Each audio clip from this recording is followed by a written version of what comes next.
Well, hello, CitizenCon 2953.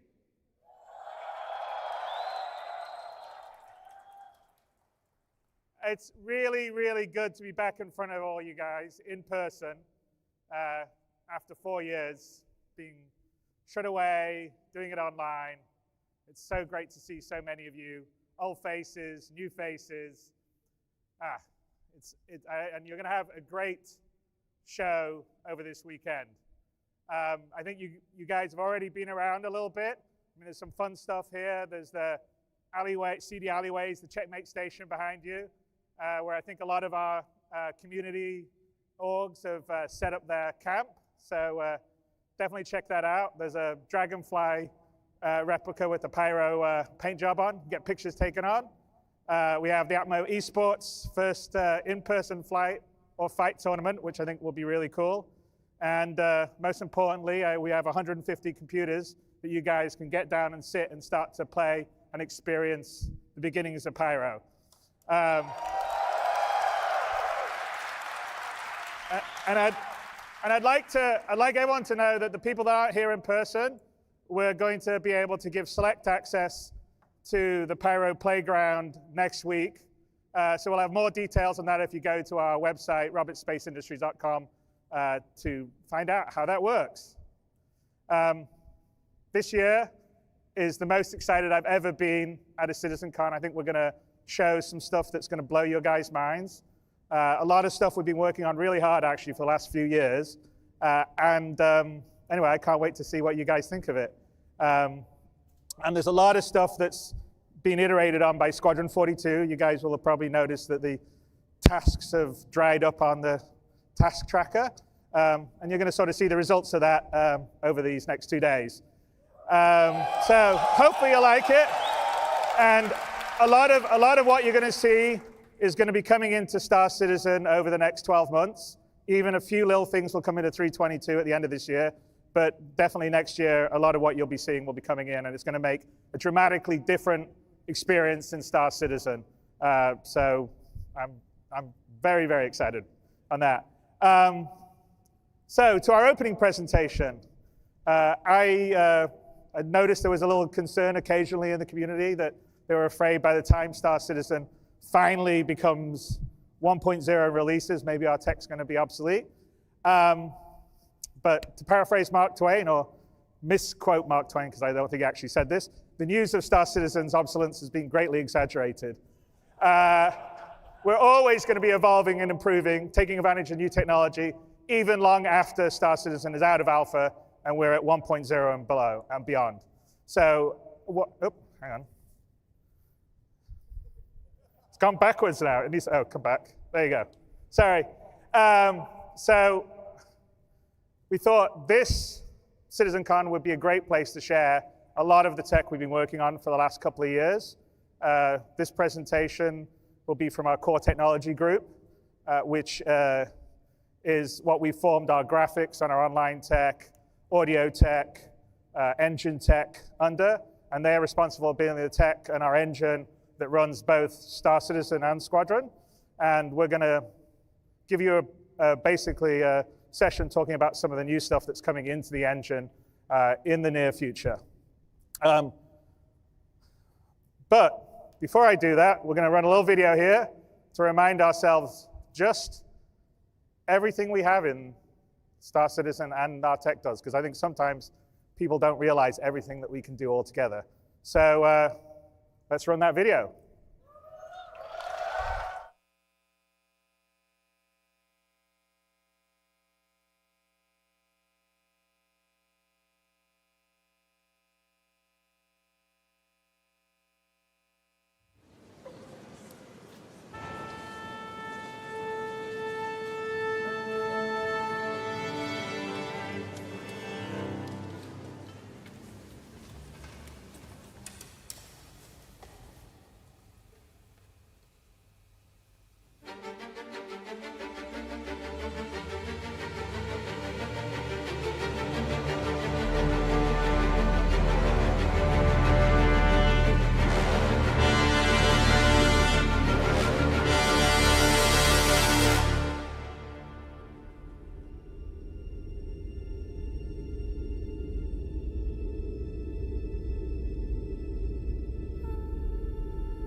I think that sequence holds the record for the longest spline in the history of computer games. I think we're close to 1 billion kilometers traveled during that whole sequence. So hats off to the engine team and supported by our cinematic artists that put it together. I also need to call out Pedro Camacho's music, which is always beautiful and sets the scene so well.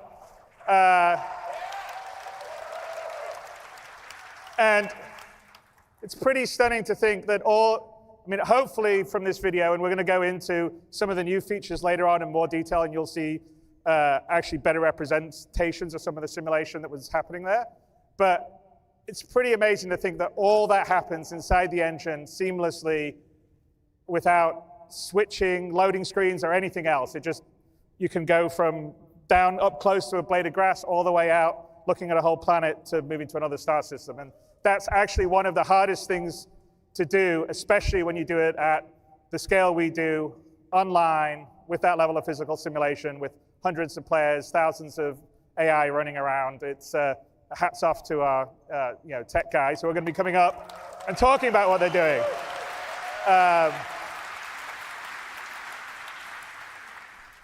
Now, obviously, some of the things in here aren't in the current live build of Star Citizen. Like, for instance, at the very beginning, I don't know if you noticed the conductor with the hair blowing and the tails blowing. That's all simulated in real time, and we'll talk about it on the physics part of the upcoming speech. But I'm going to turn the stage over to the core technology group to talk about some of all this new tech that you just saw and go into more detail. And we'll be rolling into Star Citizen over the next 12 months or so. And some of it, like some of the new cloud stuff, will actually come in 3.22, which is great. But before I do this, I wanted to introduce Benoit Beausejour, who, as a lot of you know, Turbulent have been our long-term partners here in Star Citizen since the end of 2012. And they built our web platform and our digital distribution platform, and a few years ago started to help us on developing the game. We have almost about 100 game developers in Montreal, because Montreal is a great place for game developing talent. And this year we brought Turbulent into the fold of CIG, and they're now fully part of CIG. So this July they joined us, and Benoit, who is the Chief Technical Officer of Turbulent, has now become the Chief Technical Officer of Cloud Imperium. And along with him and Marc Boudet, who is the CEO of Turbulent, is now our head of global studios. They're strengthening our management team at CIG, and I'm really, really happy to have him. And I want to introduce Benoit to come to the stage, since he leads up the tech group, and he can give you a little setup of what we're going to be doing this year and going forward, and some of the new initiatives we're going to go. So Benoit, come up to the stage.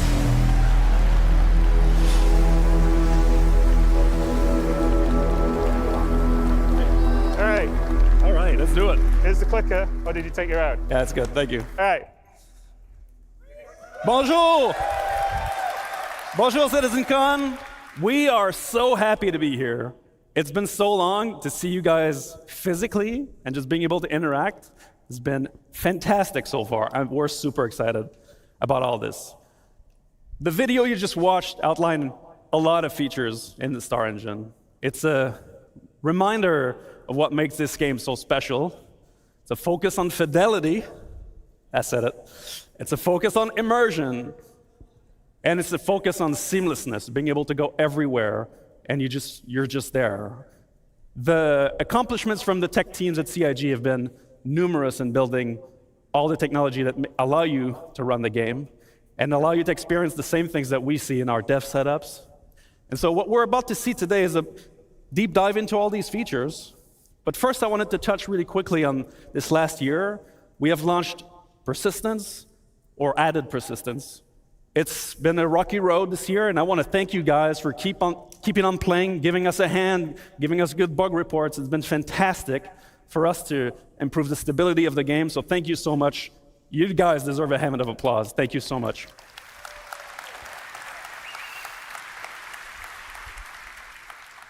I just want to touch on one bit, which is that all the people you will see in the next couple tech panels are really the best of their crafts in the world. They are infused by a value that we tremendously value at CIG, which is relentless optimism. That this game can be made, that this vision can be achieved. And so, without further ado, but first, I got one more thing to say. So, in all of the different panels that you'll see, all the updates, everything that you'll see on screen, whether it's a HUD, an MFD, a ship UI, FPS weapons, everything that you'll see on the screen is new. So as you watch the clips, you're going to see some differences. That's because this all comes from the freshest implementation that we have. We love open development. We love to show you guys the work in progress. And so that's exactly what we're going to look at today. And so without further ado, I'll leave you with Marco, who will show you all the cool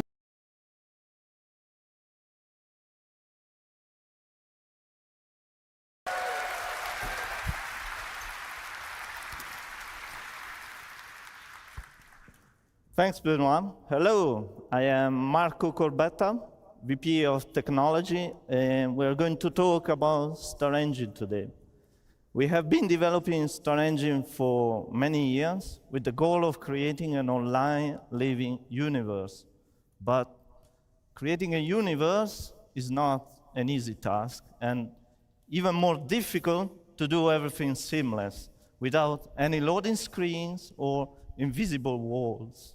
And massive spaceships flying very fast, close to the terrain and objects, are pushing the limits of procedural generation and streaming. This is not a single-player game, so creating this universe online is making everything more challenging. We stream and generate physics on server on CPU, and we already support more than 100 players on a single server, more with server meshing. To support all this, the engine must do a lot of work every frame. So in a typical Star Engine frame update, we got up to 64 hardware threads, about 200 software ones, over 700,000 streamed in entities, and millions of entities overall in the solar system, about 150,000 updates per frame. We have over 200 vehicles, spaceships, and ground ones, over 2 million physical objects, over 100,000 objects generated per frame when flying over the terrain. We have many unique locations, streaming on demand in a seamless, gigantic space. Asking you questions now. Also, we are supporting many new features that we are going to showcase today. I'm going to start in introducing the new and improved clouds and fog worked on by Custom Vendor in the R&D team. The first new feature is the light shafts. They are volumetric shadows from clouds cast into the atmosphere. They are truly volumetric and 3D, fully integrated. They are not just a post effect, as it is usually done in games. With this, the atmosphere from an overcast sky gets darker, and this is important for planets and locations with bad weather. Another component is the new ground fog. It follows the terrain up to a specified elevation for different locations. It is also fully integrated into the atmosphere. It receives volumetric shadows from clouds and terrain. It reduces the light scatter into the view ray. And in this video, we are showing all the features combined together. In addition, we made many improvements to cloud shaping to allow for more variation and details. The shape noise blending, a vertical variation, has been improved a lot.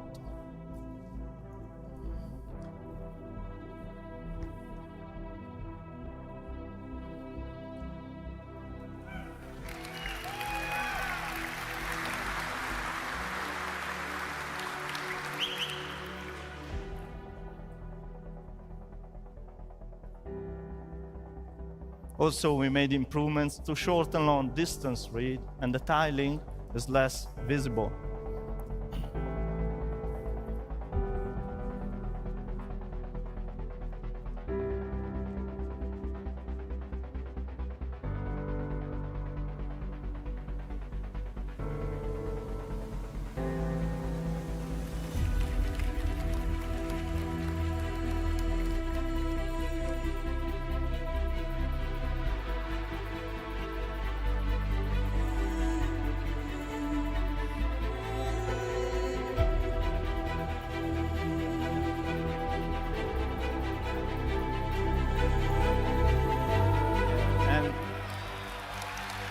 And best of all, we're going to include all these new features and improvements in the next 3.22 release. Okay. Thank you. Thank you.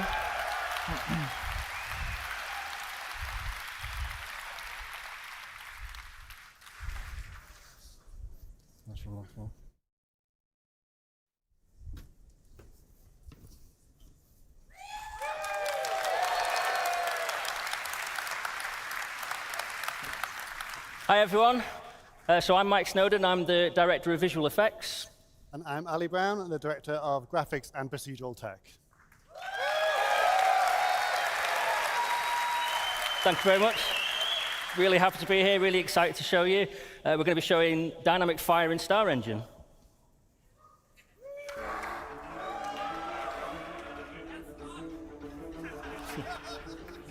So Dynamic Fire is a driver for gameplay in both FPS and multi-crew experiences. It creates emergent sandbox gameplay, and it can be used by designers to craft very dangerous scenarios for players. And as you can see from the video, it gets very intense.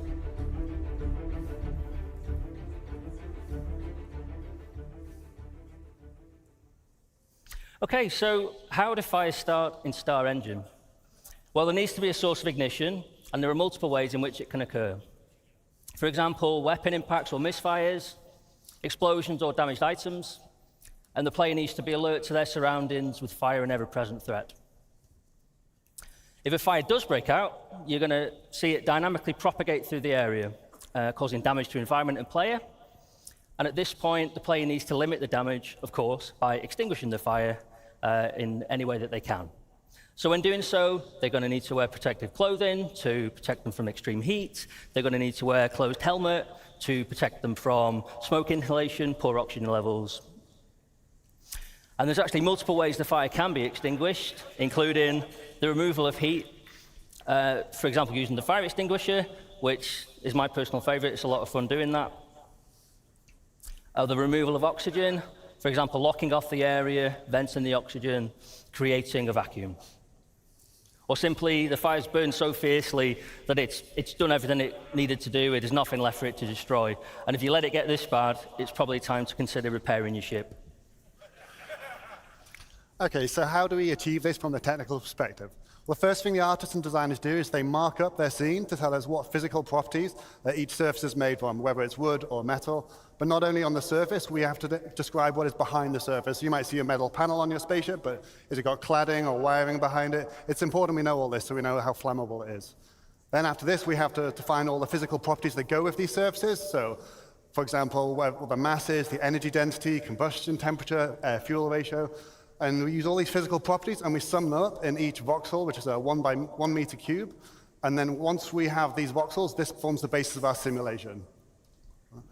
So then first thing we do is we look for sources of ignition, and then we're off.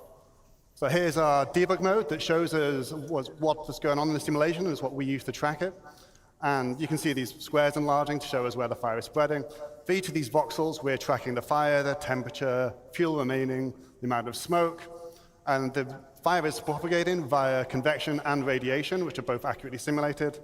And it's consuming the gases and producing the knock-on products as well as it goes. And because we're using a proper simulation, like Mike mentioned, when you vent a room, not only are you removing the oxygen and putting the fire out, but if the temperature remains the same, if oxygen is reintroduced, the fire will reignite and it will continue burning, just like it would in real life.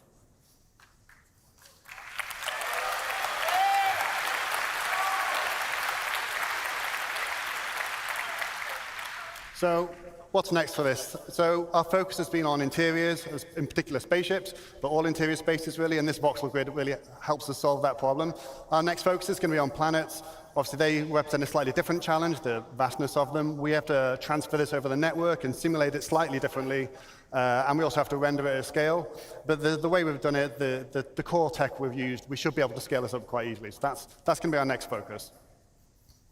Okay, so how do we create realistic dynamic fire visuals in Star Engine? Well, we start with the simulation, as just described by Ali, and this gives us the data we need to drive the visuals. Then we bring in the burn shader. So this can be applied to static environments, and we have a lightweight version of the shader for entities, which is kind of based on the dirt shader and wear. Then we've got the glow, which is an animated surface decal shader for static environments. This is where we start to bring in some nice motion. And then we bring in the GPU particles, which are spawning from voxels and in screen space. Obviously, these are doing a lot of the work visually. Then we bring in the lights. These are spawned for clusters of voxels as opposed to per voxel as an optimization, a cluster being a representation of voxels close to each other. And then we bring in the fog. So this is height-laid volumetric fog. The smoke fills the room, and it goes up to the ceiling before filling the rest. And we're simulating that. So to finish, we're going to take a look at all of that put together in the game. Thank you.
Thanks very much, everyone. Thank you. Thanks a lot.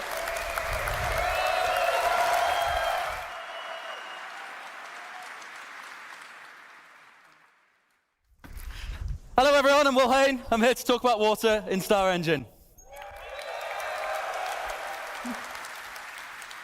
So, water is a huge part of both of our games, Star Citizen, Squadron 42, and we wanted to give it a major upgrade.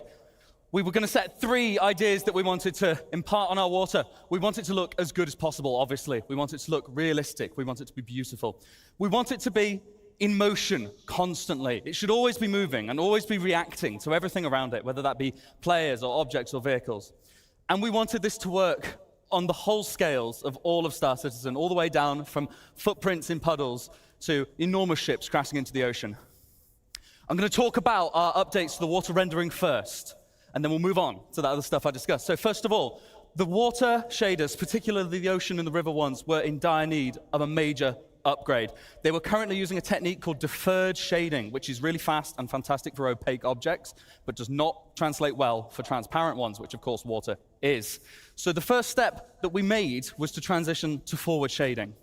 That allowed us to introduce more physically based techniques, such as proper lighting, reflection, and refraction. It allowed us to integrate the atmosphere properly into our water lighting setup. And it also meant that we could get more fun techniques, such as wave crest backlight scattering, and adding better foam rendering, which includes halftone blending, surface haze, and much more detailed bubbles on the individual bits of foam. I've got some examples of that here. In this particular screenshot, you can see the icebergs in the near frame. You can see we're refracting the iceberg underneath. It's correctly refracted. In the mid frame, you can see that the iceberg is reflected back onto the water. That is now accurate. We weren't doing that properly before. Here you can see our accurate water lighting from this really beautiful screenshot of the Gladius over the water. I love this one. So this is the objects under the water being correctly lit, which is new. And then we are applying the lighting changes from the specular highlights on the surface, and also considering the lighting from the suspended particles in the water, depending on how deep and dense the water is, which gives us this really beautiful effect. This screenshot just looks good, but what is going on is that it's demonstrating that the atmosphere and the water are sorting properly. This looks like everything is normal, but it's challenging to implement with forward-rendered water and proper ray-marched clouds like we have in-game. Props to Alan, who works on all of this. I did the next bit. And here we can see the wavecraft light scattering. See how the sun is coming across the back of those waves? It's lighting up the suspended particles in them. It just looks gorgeous. Here we have the multi-layered foam. And from a distance, we have both surface foam and subsurface foam rendering correctly, looking really, really nice. I've just got a video here before and after. First of all, this is our lakes on Stanton 4. Next, we have water volumes on horizon. There you go. And this last demo, this is a Clio on the Stanton system. This is what it currently looks like in game, and I think you'll agree, pretty dramatic difference. So the next bit that I want to talk to you, that me and the team at Planet Tech and Graphics have been working on, is of course water surface simulation. This has been an absolute pleasure to work on. So we had a few aims for this. We wanted it to be multi-input. We want physics to influence this. We want our MFX system to influence this. We want bullets. We want everything. We want high concurrency. You guys, it's a sandbox game. You're going to break it. You're going to stick 1,000 picos in our puddles. It's got to work. And it's got to be scalable. It's got to work from the tiny scales to the footprints in the puddles all the way up to, as I said, giant ships crashing into the ocean. So the technique that we chose for this is a form of surface wave propagation. It's GPU-based, it's highly realistic at a low cost, and it can be scaled for waves of different amplitudes. So we can have all of that built right in just by adjusting a few constants. I've got a demonstration here. We're going to have the player walking through the puddle. As you can see, as he steps, you get a bigger ripple. But even as he's stepping, the toe is being dragged through the water and moving the water accurately. This is not a cop-out. We're doing this in 3D. You see as I'm jumping. And then this next demo, we're going to fire some bullets. This is a bit loud, this one.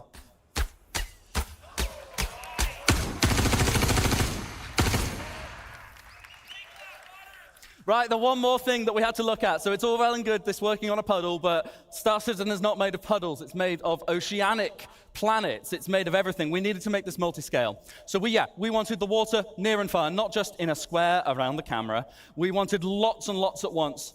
The solution we picked was a multi-region water sim. Now, this was really, really tricky to get right, but I really think we have now, which basically means that we can dynamically allocate all of the simulation regions depending on what is colliding where and what resolution we need at what parts of the screen. We can optimize this very heavily to make sure that you get what you want to see at the right time. We still need to get that information onto the water, though, and that's a bit trickier. So what we devised is yet another set of regions. Now, the regions are slightly different. The simulation regions need to happen wherever something is contacting the water, and that needs to happen regardless as to whether you can see it, because if there's a collision going on there, I look away, and then I look back. If it stops going and has to restart, that looks bad. Whereas the water, we only need to know the total result when it's actually in view. So we have these new regions which cover all water in view.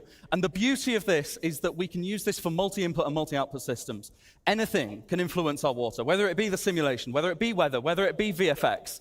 And then anything can be affected by water now. So the water rendering reads from this. But then we can also spawn VFX particles from wave crests. We can add screen space effects. We can have a line across your visor. We don't have this yet. But it's accurate to the displaced water in front of you. We've got this technology now, so we can use it to influence any of our work going forward. And here's a really good video of some of it in action. I'll just let that play. This is the debug mode. Essentially, we're moving a sphere of basically infinite mass through the water. And as you see, if we pan out a bit, we make our sphere a bit bigger, we get a much different result from the sim. Spawning the foam properly. It looks really nice, really happy with this one. So what I'm going to do in a second is I'm going to turn on the debug mode so you can see where the regions are. You see we've got these gray boxes. They light up green when there is a hit inside the box. We've also got different sizes going on. If you look near the shore there's a big cluster of text. That is a whole bunch of other regions because there's some stuff floating there causing little ripples that we can't actually see. And as you see, these scale properly. We can add the results from multiple sizes of simulation together, and they influence and interact with one another accurately. You see those big waves crashing over the little sim there. It works pretty nicely. I've gone ahead of my subtitles, but I'll just let that video play out. So, what does that look like when we bring it all together? What's it going to look like in game? Now, you did see a little bit of this in the Star Engine trailer, but actually, I think this video does a little bit more justice to it, so I'm just going to let that play out for you.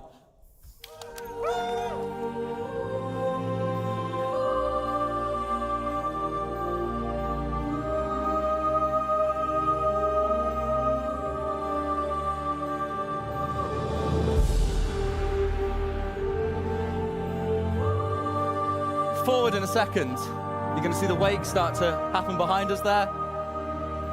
And from the cockpit perspective, water droplets on the glass thrown up from the water sim. This is what I'm talking about using multi-output.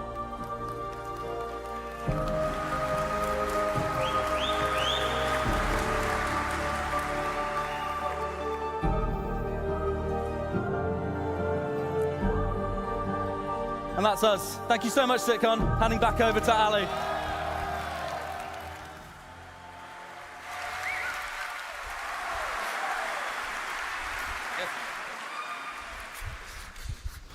Hello again.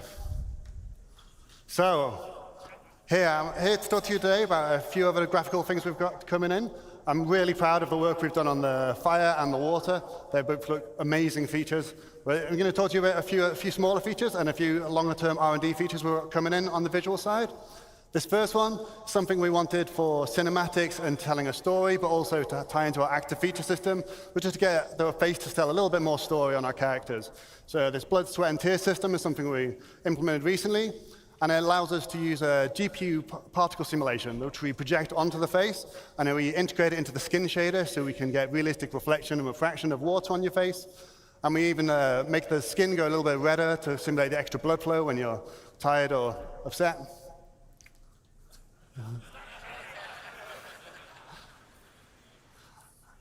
So none of this is a pre-canned animation. It's completely dynamic. We have complete control over everything. We can keyframe every single tear if we want to. And we can even simulate blood, like here.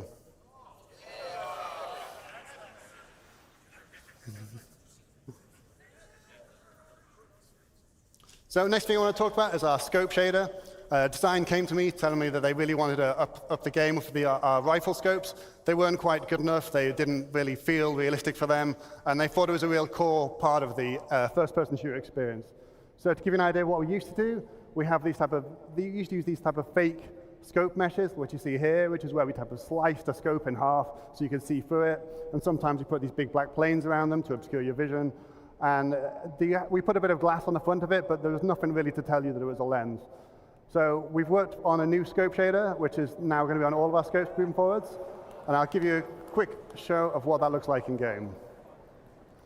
So on the first scope here, we're going to see it's got an infinite projected red dot scope sight. We've got lens distortions. You can see this little refraction and bending of light on it. You see it works when you don't have to be actually holding the rifle for it to work. We've got a correct emulation of eye relief on the scope. So we have the blur, distortions, chromatic aberration. And then we've also got support for digital displays like this one, which has light amplification and has support for EMPs. If you get an EMP, you're going to have the display is going to get distorted. So we're quite proud of this. We think it's going to give a much better, more realistic simulation of the scopes in the game.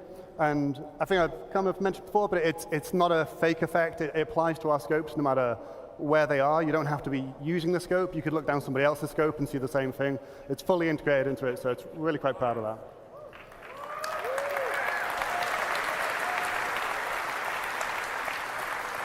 Next feature I want to talk about, hopefully if any of you have a HDR monitor and you've been playing 320, hopefully you've given a go of the HDR feature. We're really proud of this. It looks really good. And we've got some great feedback from you guys as well. There's been some strong feedback about we want extra black level controls, so we're going to be adding that for you. So make sure you can tweak the image exactly how you want. And there's a great user guide on Spectrum as well if you want to know how to get the best out of it, because it's not always a straightforward tech to get the best out of. Just to give you an insight of how this works, we've got something called Unified Tone Mapping Curve. And this is the process where we map the real-life colors of real-life intensities of light onto what your monitor can display.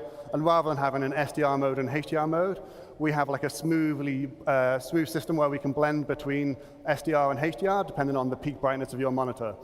We also pay a lot of attention to make sure we preserve the colors and the hues to keep an accurate image for the artist, and especially for skin tones. We don't want them turning red or white or doing everything bizarre. Just one thing to mention, we've got some content adjustments that will be ongoing. We've got a lot of content in Star Citizen. It takes a little bit of time to make sure we balance everything so it doesn't look too dim or look like a supernova. Next thing I want to mention, temporal upscaling. This has been something that's been asked for a long time, and we're proud to finally get it into your hands. We've got 3 different techniques we're going to be implementing. We've got CIGs. We've got our own temporal super resolution solution called TSR. We've got AMD's Fidelity FX Super Resolution 2, and we've got NVIDIA's DLSS 2 as well. They each have different characteristics and hardware requirements and trade-offs, so we thought it was important to get you all 3 so you could have a choice of what you want to look. On the left here, we've just got a zoom in from one of our outposts. That's no anti-aliasing for people that really love to see jagged edges. The center one is our TSA, which is what you've got in the current release today. And on the right-hand side is TSR without doing upscaling. And this is going to be replacing the TSA solution. And this gives us better quality and more stable image and hopefully much less ghosting. We can use our TSR to do upscaling. Here's the example of how it looks at each resolution.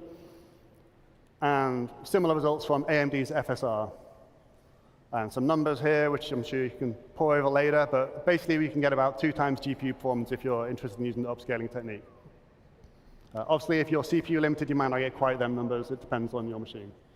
We also intend to look at frame generation techniques like FSR-free and DLSS-free, but these are going to come a bit later. We're going to focus on GPU performance, getting that up first. Frame generation isn't really applicable unless you've got a really good performance first. Some other quick updates. We've got the screen space shadows as added to Alpha 320. It gives us some extra detail in our shadows across characters, and it's particularly on planets, it helps a lot. And we've also got a new texture and mesh streaming engine that helps us get as much possible detail as we can onto your VRAM on your GPU. And it does something we call load balancing. It will scale dynamically for your GPU to make sure we can get the absolute best possible results.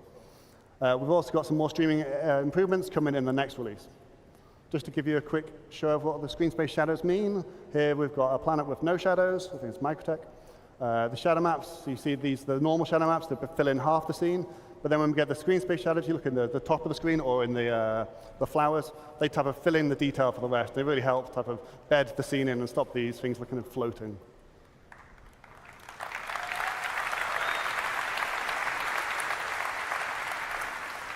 Next up, I just want to talk about planets for a little bit. It's something I get asked about a lot of what's happening next with planets. So we've got quite a lot of R&D in progress. First thing, we've got 2 new pieces of tech being started recently. First is virtual terrain texturing. It's quite a technical detail, but what this means for you is we're hopefully going to get much less popping or no popping at all. And we're going to achieve this by moving all the calculations to the GPU. And we'll be reusing the same type of patch-based system that Will talked about in his water presentation. And it should give you major CPU savings as well. So we're quite looking forward to getting this in. Another benefit is that it's going to give us the ability to add more complicated logic on, so we can type of do more diverse and interesting terrain, like things like, you know, we don't have beaches at the moment, we'll be able to achieve that. And there's other similar things where, based on the local conditions, we're able to do more advanced decision making. Next thing we want to look at, which is probably the thing we get asked about the most, is our scattering system, which is what's responsible for putting all the trees and the rocks down in the world. We're going to, again, move this to 100% to the GPU, and that should let us have vastly longer draw distances right up until the horizon and much better performance. So we'll finally get rid of the dreaded pop of trees coming in for you. We also have to integrate it with our harvestable system, the resource system, and the awesome fire system you just saw a minute ago. Another point is it's going to be a hierarchical-based system, which what that means is we'll be able to use nearby vegetation or rocks to influence what other vegetation rocks can grow or will show up. And this lets us produce much more complicated rule sets, so we can do things like have a tree that maybe underneath it doesn't have any grass, or maybe certain trees come together in clumps, and we'll get a much more natural distribution of vegetation. And final thing we want for planets is we want to be able to build them much easier, much faster, and we want to make sure they are truly unique. At the moment, our planets are unique. However, they are built from type of tile sets, like pre-built things that get mixed and matched together and blended in complicated ways so that you don't see the repetition. But it's not truly unique, not in the same way that the Grand Canyon might be, or the River Nile, or Mount Everest. And that's what we want. So to get that, we need to replicate the complicated natural processes on Earth, like geology, climate, erosion, and these things aren't trivial. So we've got 3 options. We've got offline tools, Houdini, TerraGen, things like this, where you could simulate all these processes in the engine. But we've started some R&D a few months ago on whether we can use machine learning to do some of this. So just to give you a quick idea of how that would work, or how it could work, if you just start with some random input here, it's just like some noise. We run it through a temporary simulation, so we can type of get a more reasonable approximation of simulation at different altitudes and latitudes on Earth. And then what we do is we categorize all this into different biomes. So based on the temperature and moisture, you'd find out what is a desert, what is a forest. And this part is crucial. So this is the input for our machine learning algorithm. We could come up with this image any other way. You could hand paint it as an artist, or we could just randomize the noise to get a different set of images. And then what we do is we take the large data sets we already have from Earth, from Mars, and from the Moon, and we train it on exactly the same distribution, so biomes, so forests, grasslands, and things like this. And by training it on exactly the type of data we get in reality, we can take this and then push just that, and then we can get these lovely height maps out of it that tell us a really realistic distribution. You can see here, this is a height map, so the black areas are low. You can see all the little rivers and valleys, and this had 0 art input aside from this image, which is a very nice result. It's early days. This is based on something called a custom diffusion neural network. It's, like I said, it's pre-trained on Earth data, and it's been built up in patches so that it just doesn't become too expensive to build. And the little circular patches get like added together, and to avoid any seams in the image. And just to help you visualize it, I've just put some colorization on it to show you where like snow and beaches might be, and just wrapped it around a planet to give you a better sense so it doesn't look quite so abstract. Yeah, but this is very early days, this stuff, but we're hopeful this will be helping the future of how we build planets quickly and efficiently. Thank you.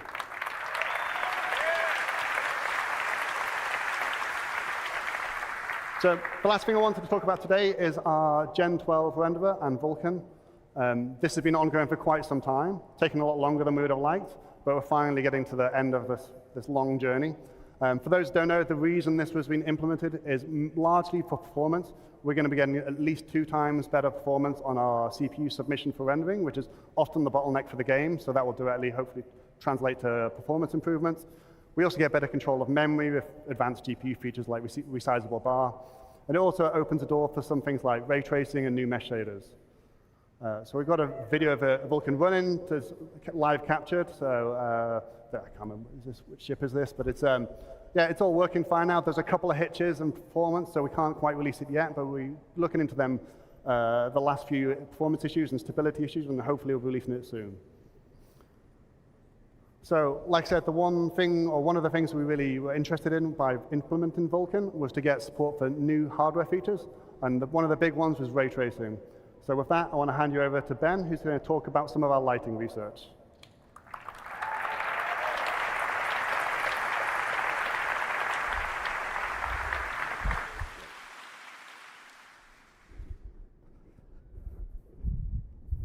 Hi, I'm Ben Parry, and this is Global Illumination.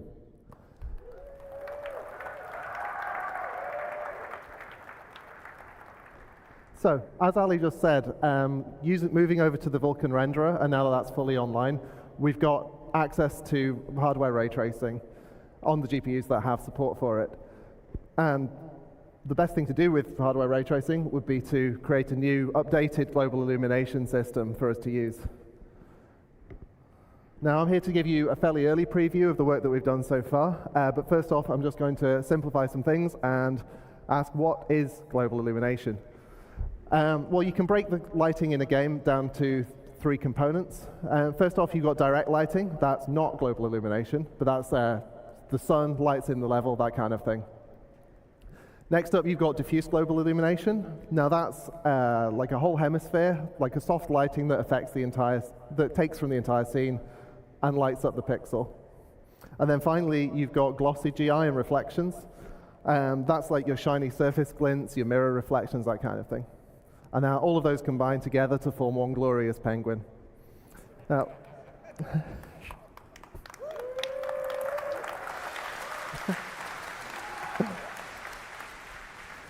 now for the rest of this presentation, we're specifically talking about this guy, the diffuse penguin.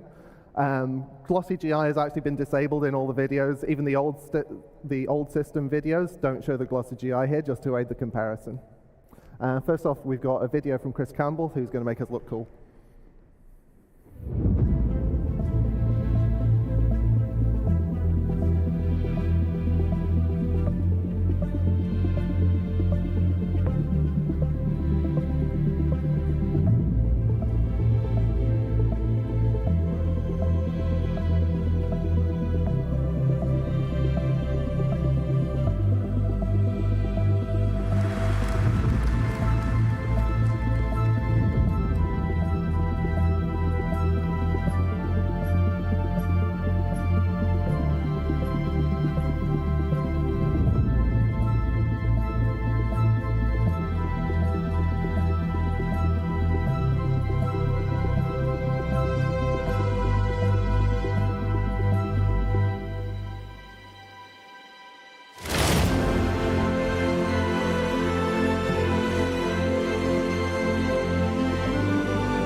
So next up, the boring or the interesting bit. How are we doing it? How does the tech work? I'm just going to dig into that just a little bit. So we're closely based on AMD's recent paper, GI 1.0. We're probably going to build on top of that, but at the moment we're quite close to it. We ray trace against a simplified world so that we get like smoother lighting for the, since it's a diffuse scene, we want a sort of diffuse, smooth signal. This also means that we get more rays per millisecond, which is always good.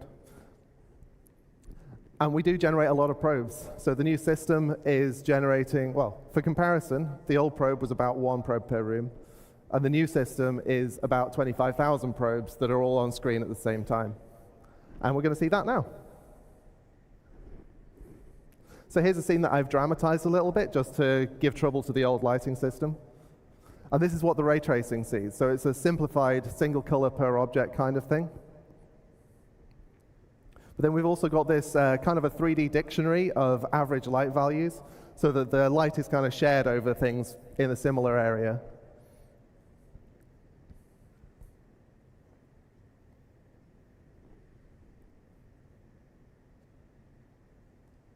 So going back to the scene, this is the old system. So you'd render a single image from the center of the room, blur it, and then slap it onto the entire scene.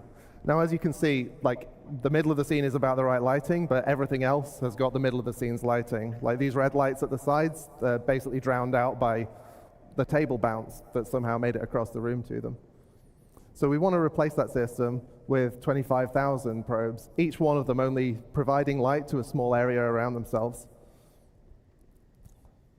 And then we interpolate that to provide like a smooth bounce. And you can see already in the distance, like the red light is really bouncing up there. And then we add a screen space occlusion pass just to tidy up the edges on things. And there is the final composite.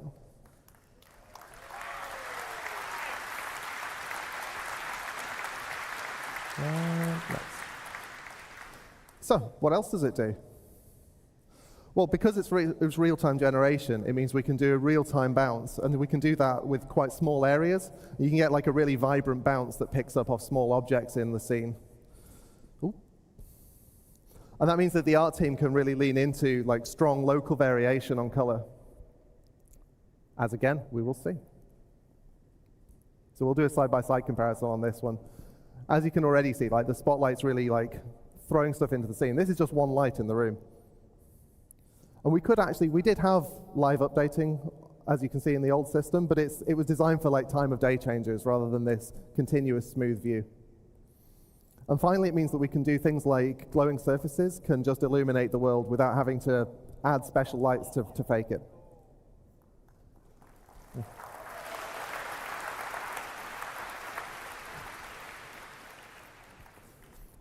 So yeah, there's 2 really common cases in Star Citizen particularly that this is going to help with. First off, cockpit brightness. We capture at the moment the at the moment we capture that cockpit probe in a setup scene, and then we don't update it as you're flying around. So you're not going to get the sky color in, and you're not going to get the ground color in. And then we've got the opposite problem that I don't have a picture for this, but cargo bays sometimes they're light. You land somewhere dark, you open up the doors, and now you've just got this weird little light room with nothing spilling out of it. So again, let's have a video. Oh yeah, so this is the old system. The sun's working, but you can see there's no sky, there's no ground lighting. By the way, I've turned off a lot of the cockpit lights so that you can see this. And then in the new one, you can already see the skylight is kind of helping a little, but then as you turn over, you get all the ground lighting.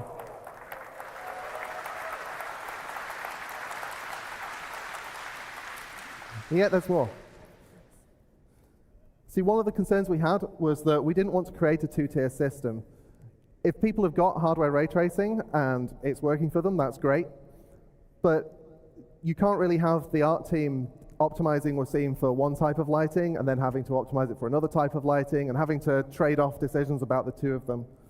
So what we've been experimenting with is trying to create a new low bar that's higher than the old low bar, as well as creating a new high bar. And the idea for this is basically to take that single room environment probe system that we have been using, update it so that we can do live relighting on that, and then to sort of slot that in where the ray tracing would be while still keeping all of the other stuff, like the 25,000 probes and all that kind of stuff, can look at the old system, and we kind of Frankenstein them together. So I'll show you what we've got so far for this. So this is just the old one and the new one so that you can see the problems. Like, just it's overly lit, let's be honest.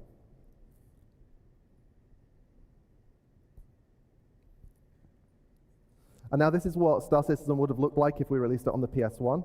The sharp-eyed among you may have noticed also the ship is missing, but you know, we can't do dynamic objects in this. You'll be surprised. It doesn't seem to mind. And there we have software GI in the middle, which is, yeah, like I say, it was using the same 25,000 probe system, but not having to use any kind of hardware ray tracing. As you can see, it's not a perfect match. It's not identical, but it's a lot more dynamic than the old system.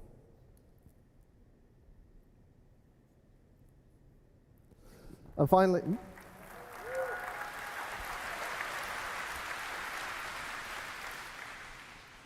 I'm just going to show you a to-do list here. I don't have pictures because it's stuff we've not done.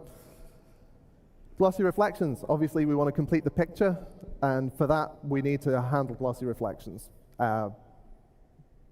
That's self-explanatory, really. I don't know what to say about that.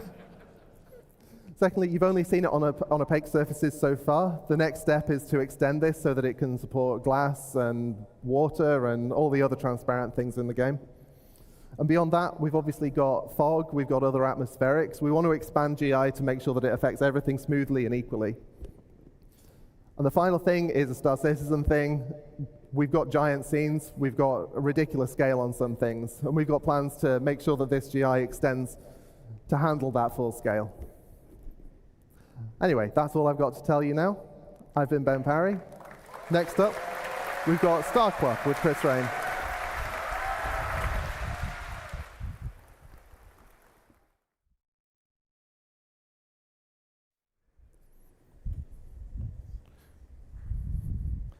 Hello, everyone.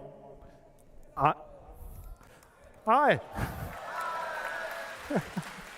I am Chris Rain, and I would like to show you not one, not two, but 3 new physics of our physics engine. And I would like to start off by introducing Starcloth, our new character cloth simulation with a short video.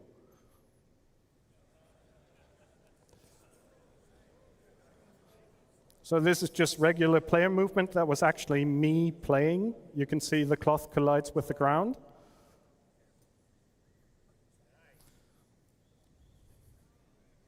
You can see multiple layers of cloth that do not interpenetrate. Cloth gets influenced from wind and has accurate collisions with the player's body.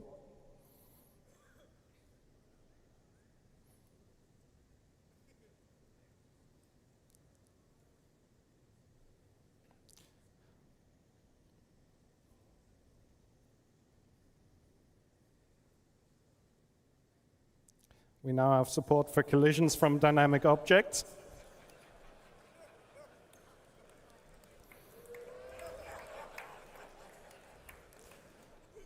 You can play football in any outfit.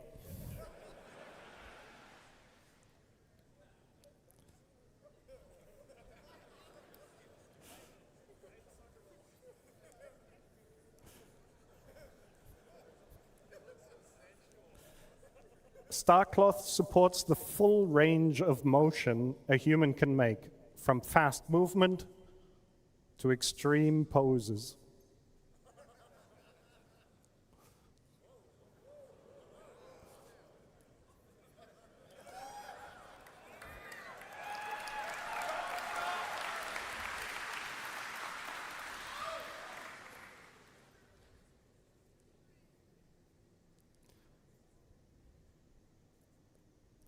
Starcloth is designed to be a first-class member of our physics engine. It interacts with everything we have to offer, from character movement over forces like wind, thruster backwash, explosion, to projectile impacts and collisions. It's efficient. It always updates at 120 FPS, regardless of the frame rate, and is hand-optimized. It's immersive and believable. It's a realistic simulation based on physical properties. It's high fidelity, high quality. We want to raise the bar with this. The visual geometry you see on the right is complex and not suitable for simulation.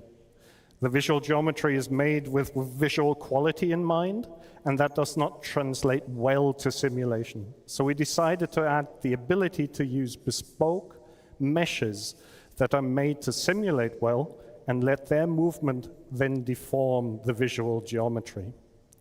This allows us to share the same sim setup across multiple visual meshes, which is a huge productivity boost for tech art. We can seamlessly blend the simulation on and off, so we can disable the simulation at a distance. Back to the football. Everything that is dynamically simulated is able to interact with the cloth, from ships, over crates, boxes, and even footballs. We ensured that the collisions are accurate and believable. As you can see in the image, the football parts both layers of the gown. The cloth itself supports self-collisions, which means it will create folds and wrinkles, but not interpenetrate itself or other layers of cloth. The same applies to the static environment as well. The cloth will drape itself around the environment, so brushing up against objects will result in the behavior you expect. We added tapered capsules to improve collision detection accuracy. A tapered capsule is a capsule which has two different radii at the endpoints. Human anatomy is complex, and we need to accurately represent it for collisions. The traditional capsules we use on our ragdolls lead to jumps in the collision surface. Now, notice how there is a jump between the elbow and the lower arm, and another jump where the forearm connects to the hands. These jumps pose significant problems for our cloth simulation. If you look at the upper torso, you can see the collision proxies are actually completely hiding the cloth, and they're essentially completely useless. So now notice the difference on the same body represented with tapered capsules. We can now faithfully represent the hips, legs, and arms of the character. An additional benefit of tapered capsules is that the collision detection is significantly faster than with regular capsules. Currently, we're only using them for cloth collision detection, but in the end, we'd like to use them for everything. We simulate the cloth always at 120 FPS or 120 Hertz, regardless at which update rate the game is running at. We do this to be faithfully able to detect collisions with a fast-moving character. As we're simulating at a higher rate than the game updates, we have to interpolate the joint positions between updates we get from the game. At each simulation step, we perform collision detection, simulation, and update the cloth sim cage. Now, if the game is running at 120 FPS, we do one update for the cloth simulation. If the game updates at 60 FPS, like in the image, we simulate the cloth twice. Now, if the game runs slower, like at 30 FPS, we need to update the cloth 4 times. You can see this in the image. It becomes apparent that we need to make the cloth run as fast as possible, and we spent a great deal of amount of time optimizing this with various techniques, including handwritten vectorization and using every trick in the optimization handbook. The effort pays off because we can faithfully capture very complex movement and fast-moving characters, even at low frame rates, without any clipping or tunneling.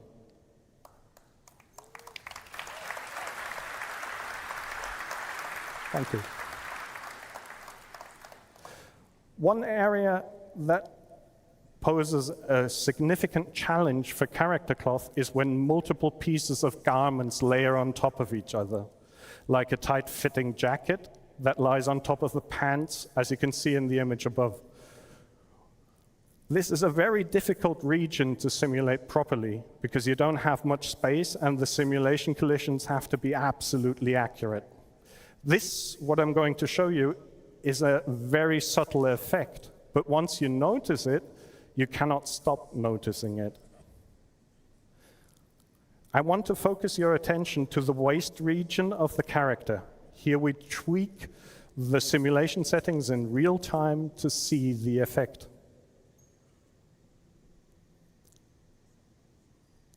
Here you see a rendering with a high fidelity cloth disabled. And here the same scene with it enabled.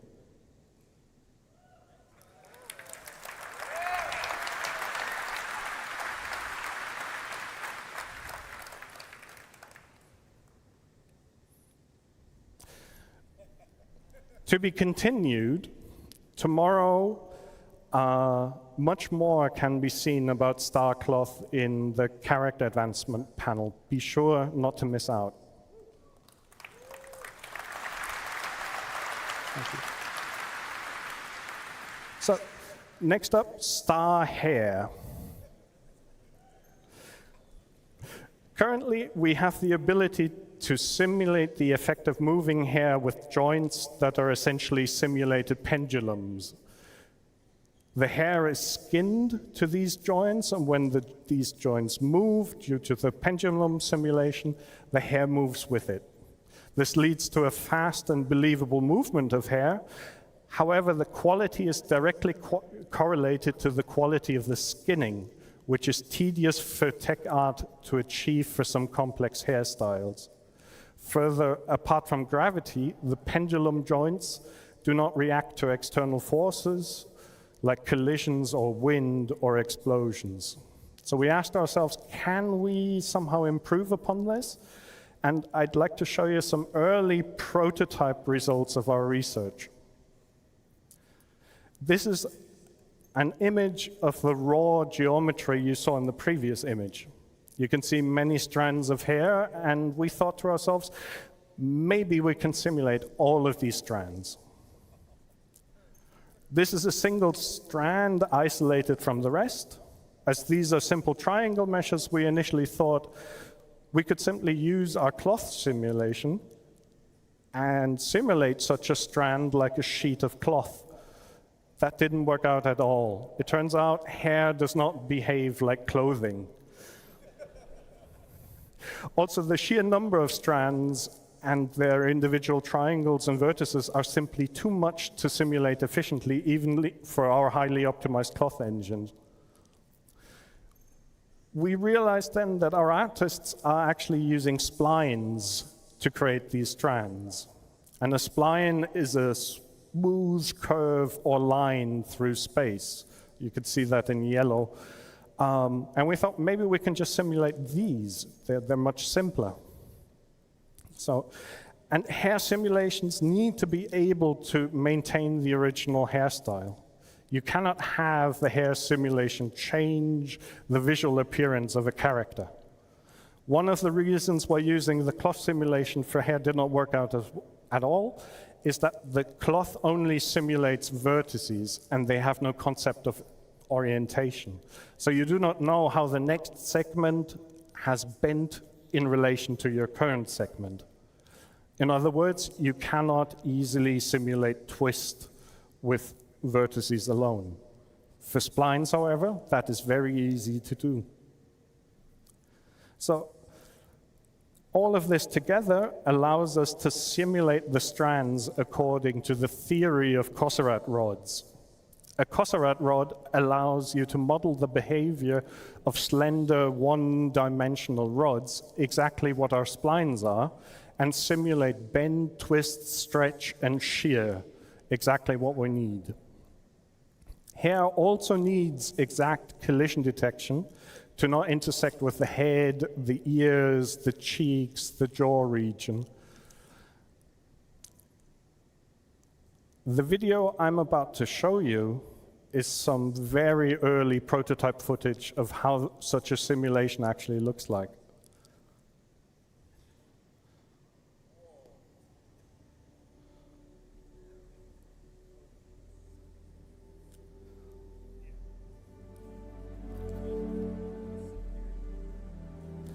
So this is a test of various head movements to see how the hair reacts. Hair simulation is one of the hardest things to simulate, especially in a real-time context, and very tricky to get right. We're actually simulating all the hair strands.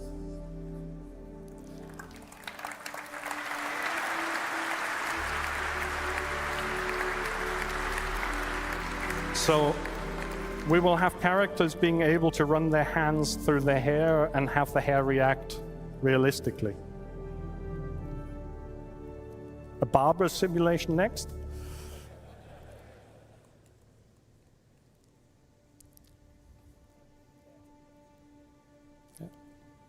Actually, being a bald man, this was a very touching moment for me when I made this video. Thank you. Thank you.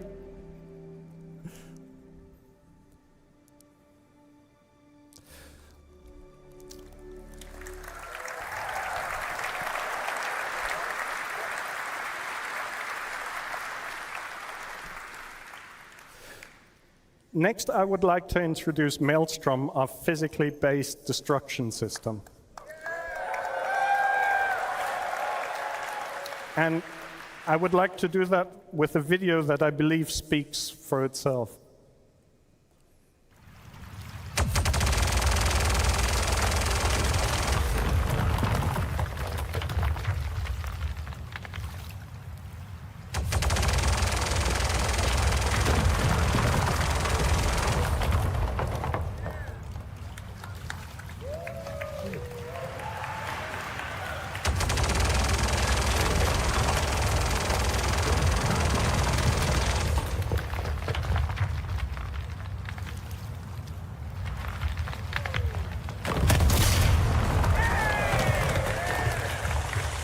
See the water splashes?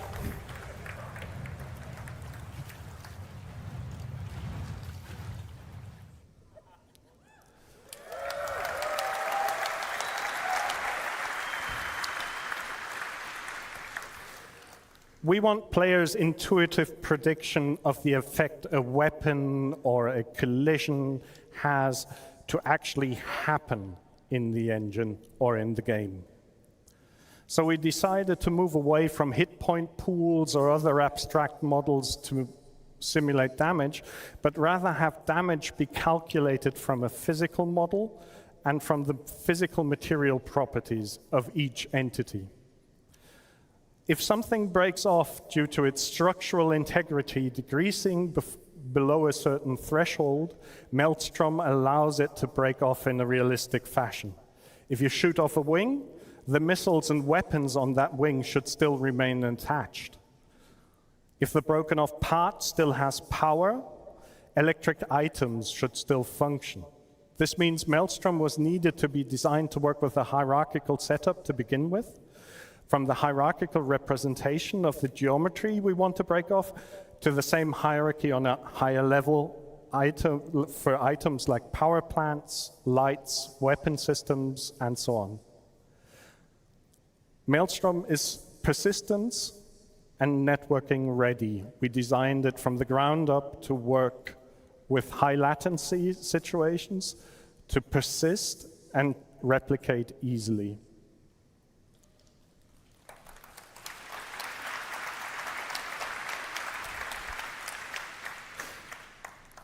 To achieve all this, we gave each physical geometry instance an identifier to be able to uniquely identify it within the universe. So your Gladius wing is your Gladius wing. We added physical material and damage properties that can now be replicated across the network. One of them, and that's the most important one, we call integrity. And this determines how much structural or internal integrity a physical geometry has. Integrity is modified from dissipating or rather absorbing energy from kinetic impacts or energy weapons, and also in the future from absorbing energy from external factors like extreme temperature or fire, as you've seen before. We also track which physical part or geometry belongs to which visual geometry and which high-level entity. So if the structural or internal integrity collapses, we know which visual geometry is affected and which item might be affected as well. So a power plant will cease to emit power or implode, explode. A weapon will cease to fire, and so on. To make things break apart, we create what we call breakable clusters. A breakable cluster is a set of physical geometry, the visual geometry, and the entities on top that can break off. Between breakable clusters, we create abstract cantilever beams to be able to model stress and strain. I'll go into more detail in that in a bit. Breakable clusters are hierarchical. They mirror the hierarchy of all attached entities involved. They also embed the hierarchy of all animated joints. And they also embed the hierarchy of all physical geometries. They essentially represent a ground truth of the entire hierarchy necessary to perform all our goals for Maelstrom. This image is showing a breakable cluster graph of the gladius. I'd like to show one more video of Maelstrom before we continue.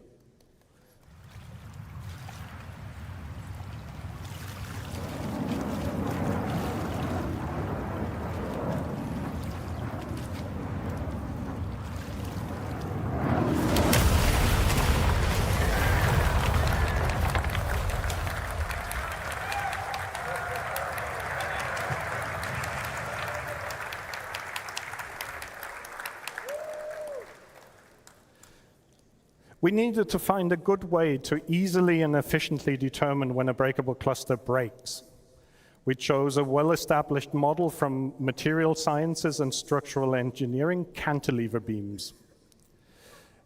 In essence, a cantilever is a structural member that has a fixed support and a free end. Forces experienced on the free end can be used to calculate the amount of stress the fixed support is enduring. The basic ideas behind that are best explained from a very simple example. If a ship were to collide with the horizontal part of the crane in the image, far from the vertical part, the fixed support would endure a higher stress as if the ship were to collide closer to the vertical part. But not only does the point of impact determine how much stress the cantilever beam experiences, also how large the surface area is connecting the cantilever and the fixed support has a large influence on when a cantilever beam will break. In our case, this actually means we analyzed the cross-section of the intersection of the set of geometry from two breakable clusters to calculate the surface area. A wing attached to the body has a rather large connecting surface area compared to the surface area calculated for the stabilizers connected to the body. We then project forces from impacts and explosions onto these cantilever beams and calculate the stress the beams experience. Over time, this stress turns into strain, and if we reach a certain threshold, the beam snaps. The result, simple, efficient, and deterministic breakability. But this is not just about ships and buildings that you saw in the videos before. We want Maelstrom to be a systemic system that we can use on all types of entities. So here's some video of some test footage of AI shooting each other behind breakable cover and Maelstrom barrels.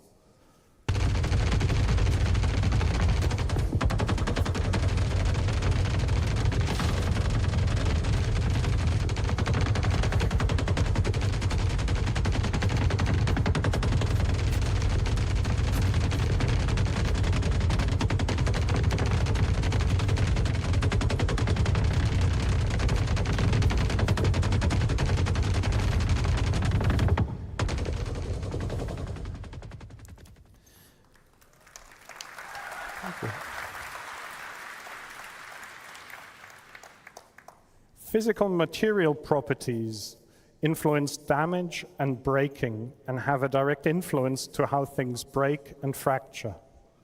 To achieve this, we added various properties: density, yield strength, resilience, thickness, toughness, Young's modulus. And this is more or less what I wanted to talk about Maelstrom, but I don't want to leave without showing one more video of what carnage Maelstrom can create.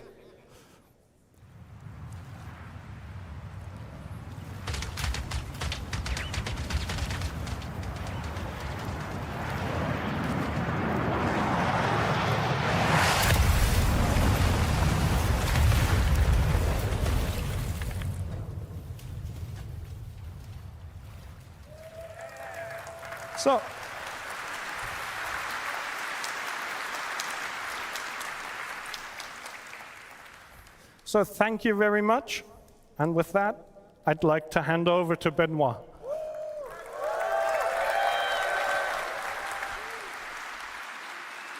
Great, thank you. All right. I am not this person, but I'm filling in with him. So far, I mean, do you guys think this is gonna change your game up to now? All these new features? Hell yeah. Okay, so we've seen updates from fire, water, we've just seen force, we've seen sun and light. So the next thing that's left to build a ludicrous space game is audio. And so I'll leave you with Graham, who's gonna show you some of the new audio enhancements we bring to StarEngine to make it even more realistic than it is now. Hi CitizenCon, Graham here. Good to see you. Recently in the audio team, we've been looking at how we can create a greater psychological connection and emotional impact within our games through the use of improved audio technology. Audio can play a crucial role in the immersion of the player, and with that in mind, the audio code and technical sound design teams have been looking at all of our tech from the ground up. For example, when you're under threat, you should feel a real sense of danger. When you're armed, you should feel the dangerous power that you hold within your hands.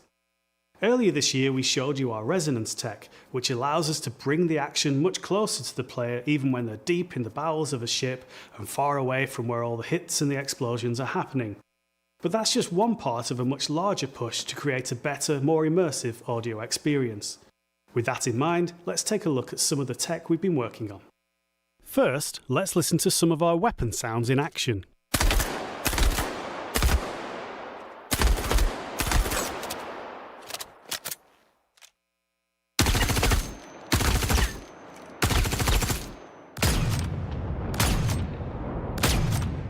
They're a great simulation, but we wanted to take them further and express the sound pressure, the forces being exerted. Our new in-house audio effects, particularly the multiband compressor, tuned by our sound designers, give us this result.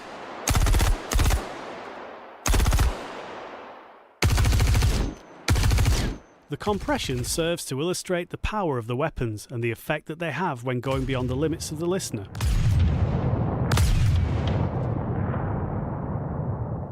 Let's show you the same audio effects applied to the ship weapons, taking us from this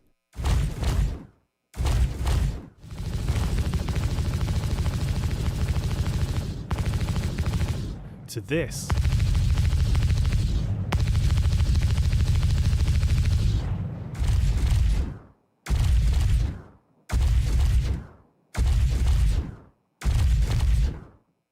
But it's not just about feeling powerful. Changes in audio can create a sense of danger, of being out on your own and under threat. Here's an example of ship combat.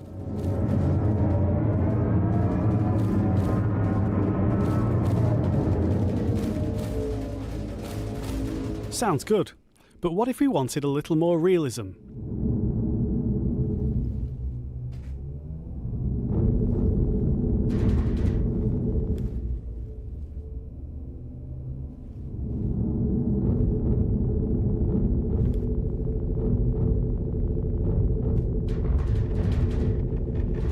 The audio propagation tech that we've been rolling out makes it easier to change the soundscape in real time, and a nice use of that technology is to provide a more realistic option.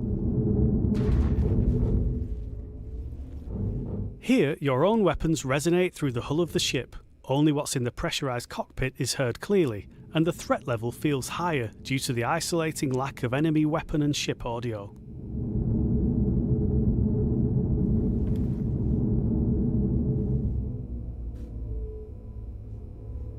Making these changes creates space in the audio, both spectrally and temporally, making impacts seem bigger, more damaging, more of a problem for the player. This realistic mode isn't limited to the flight experience, it's applied appropriately to the game as a whole. Here's an FPS battle in a depressurized area.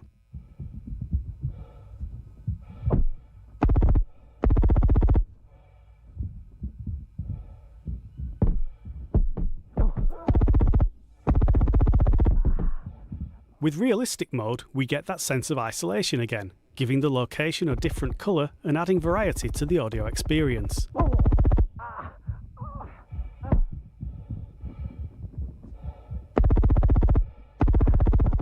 Player breathing and foley are exaggerated, and other sounds are transmitted through physical contact.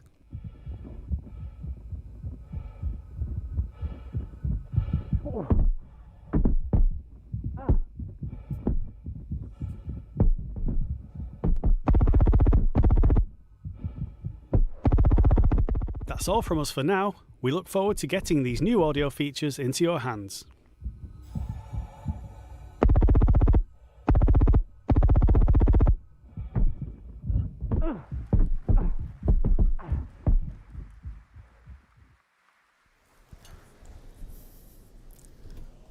All right.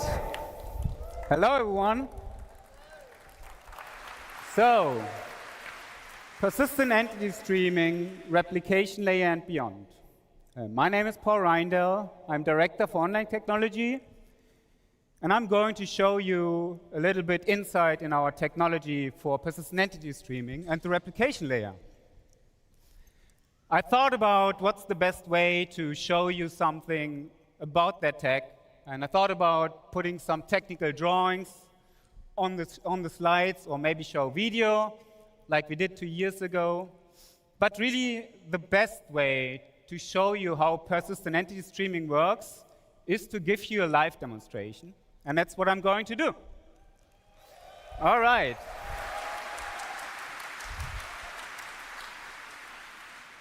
So this will all be live, so please bear with me if there's any glitches.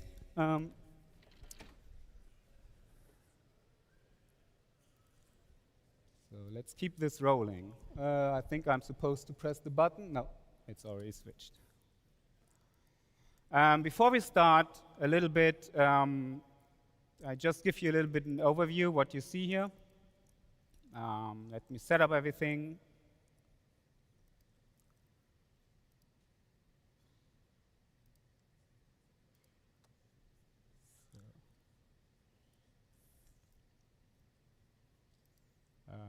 One moment, sorry.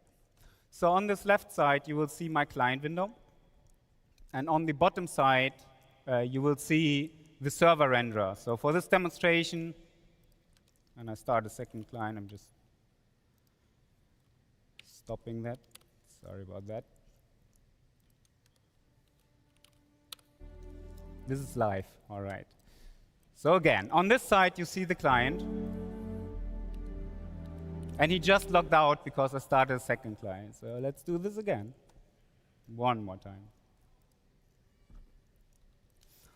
On this side, you see the server renderer, which is currently, it has nothing streamed in. I'm showing a small demonstration level.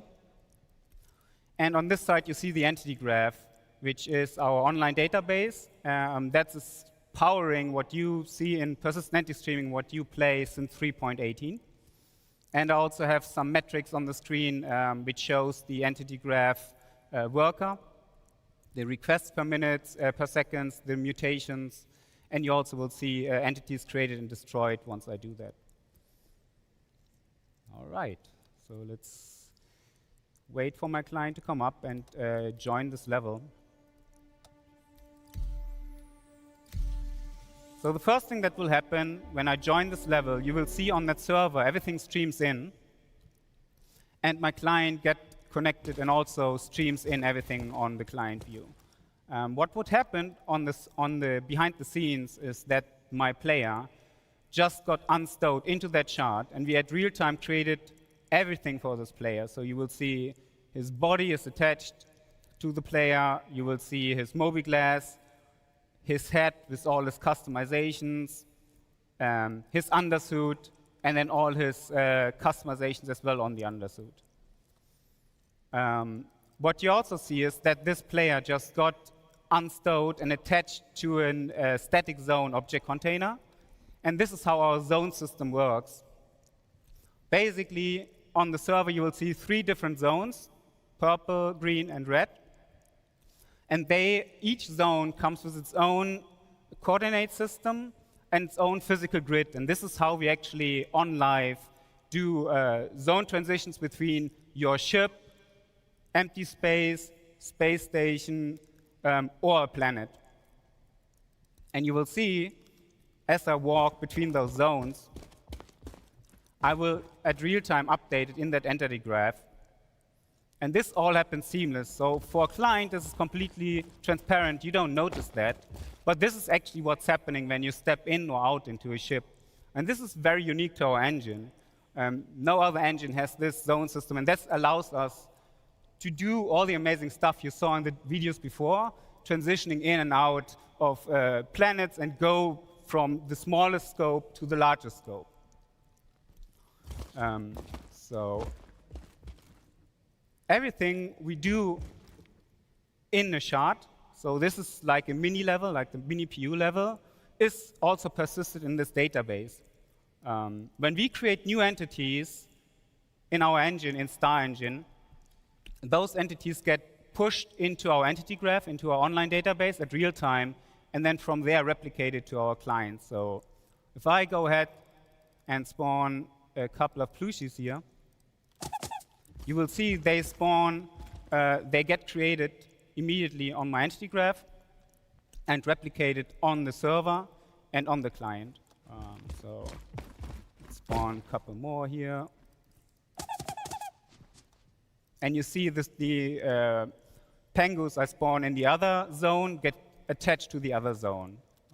And then if I go and transition one of those, they will also transition between the different zones.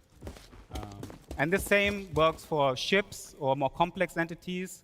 If I spawn this buggy here, you will see this one gets created with all its attachments and everything else attached to it. And this is just my small demo level here. On live, we have up to 600,000 dynamic entities that get created for one single shard. And this is just the initial state. After 2 weeks, 3 weeks of gameplay, when you guys go in and destroy stuff, spawn stuff, play around, it goes in the millions of entities. So this in itself is pretty amazing tech. The next time I want to talk about is our streaming system. Most engines do stream on texture or geometry. We actually stream entities, and we do stream persistent entities. So when I turn on the streaming system here and I walk into this, if I walk over to the red area, you will see that the purple area will stream out together with all the entities on that server. So it does not only stream out on my client, it actually streams out on that server. And when I come back in the green zone, that purple zone streams back in with all the entities in there with their full persistent state. So now I have a second player join. Benoit is going to join me. So Ben, if you want to join, okay, I think you see him over there. Hey, Ben. Sorry. Nice. All right, I'm going to spawn a couple more penguins here. Because the next thing I want to talk about is new technology we are right now developing, and we are about to put on the tech preview for you to play. And this is actually the replication layer split. And that's the big next step in our great vision, obviously, as you might know.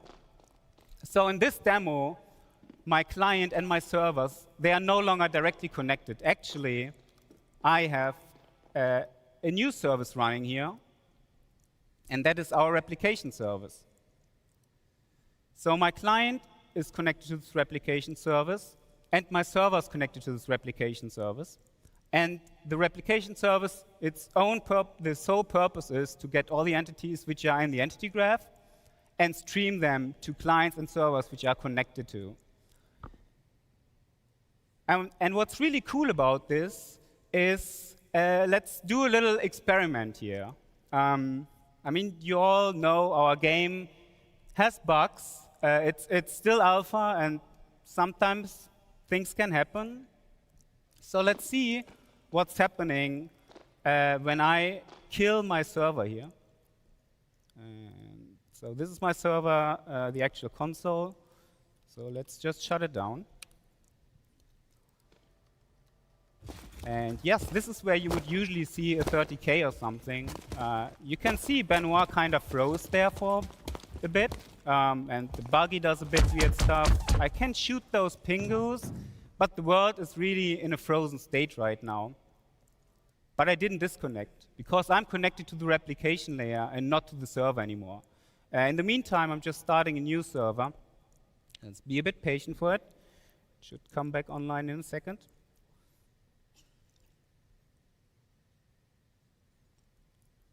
And as you can see, now that the server came back, it restored the state.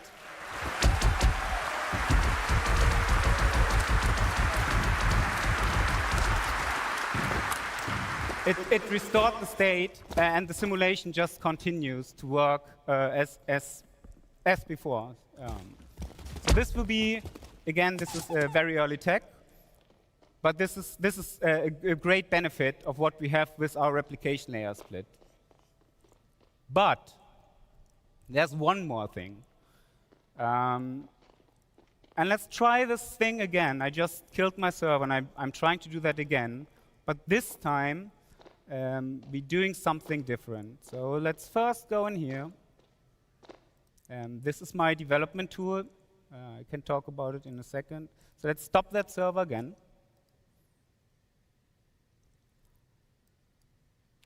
And restart.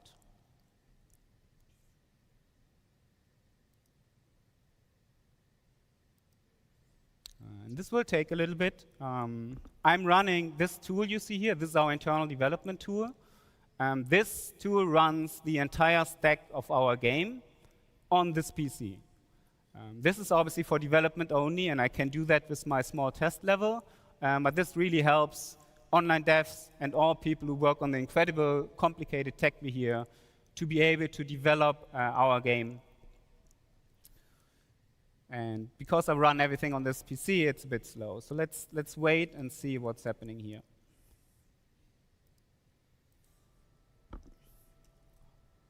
All right. Simulation continues. I can see Ben moving again. Hey, Ben. However, what just happened? Well, as you can see on my screen, I no longer have one server connected. I have 3 servers connected to this replication layer. So what you guys see here, this is the very first version of a working server mesh.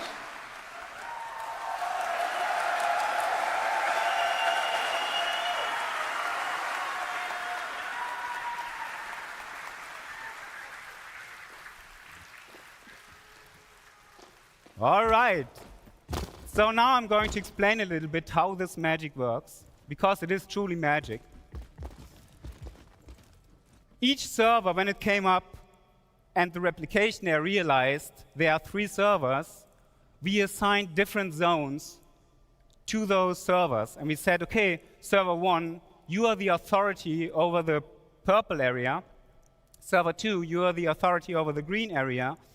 And the last server is authoritative over the red area. You can still see that those servers have all those entities replicated, but only the entities within their zone are actually authoritative on that server. So while I'm in this green zone at the moment, my entity is simulated on that green server and just replicated on the other server. And now, as I transition between those zones, you will see that on that green server, I just lost authority, and on that purple server, I just gained authority. And because my player was replicated on both servers, this completely works seamless. And again, let's do that a couple of times. You see on my client here, I don't notice anything of that. This all happens behind the scene. And this doesn't work only on me. Let's turn on the zone colors and the object, the authority assignment on the client as well. You can see that even entities, as they transition into the other zone, seamlessly transition to that zone.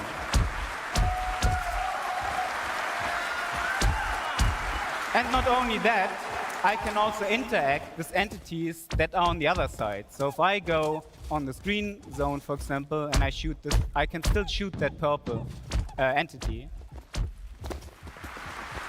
And I can also just go ahead and destroy that buggy which sits on that other zone. There you go. Always fun to blow stuff up, right? All right. So there's more to this. The first thing I will do, let's spawn a fresh buggy. I just destroyed my old one. When I go into this buggy, I will become part of the aggregate. And that means that now my buggy and myself will transition authority together. And this is how we make sure that my player, while he's driving this buggy, is always authoritative on the same server. So you can see, as I drive around with this buggy between the zones, I will switch between the different servers. All right. But there's more to this. So remember when I turned on the streaming earlier? The same streaming mechanics work here as well. Like, obviously, in this example right now, you can see all those servers, they have all those entities replicated. And it's a little bit wasteful because you have 3 servers, all need to replicate all those entities. And that's where streaming comes into play. I can turn on streaming here, and you will see that suddenly my purple server no longer has the red area streamed in. And the red server no longer has the purple area streamed in. So let's see what's happened when I drive my buggy backwards into that into the red zone. What happens on that purple server?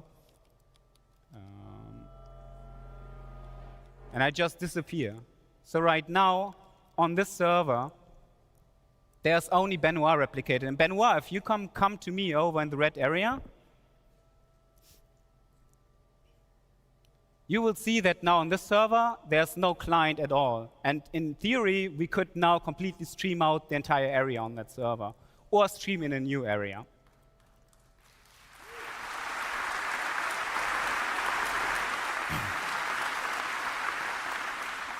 And you will also see, as I drive back into the green area, I will magically reappear on that purple server. And this obviously works on the other side as well. Let's get a couple more player join. I have a couple more QA in the back, so you can just see the whole thing running in live with a bit more things going on.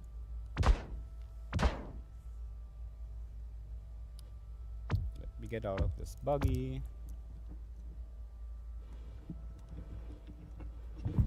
And you will see on each server renderer which clients are currently replicated on those servers and which clients are actually authoritative on those servers. And you can see this, the green server, because it's the middle one, has most entities replicated. And then you can see this purple one at the moment only has one client replicated. Yeah.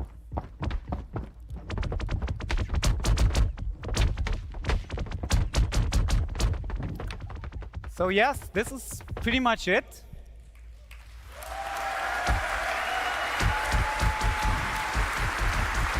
I hope you guys enjoyed this. It has been a long time to come to this point.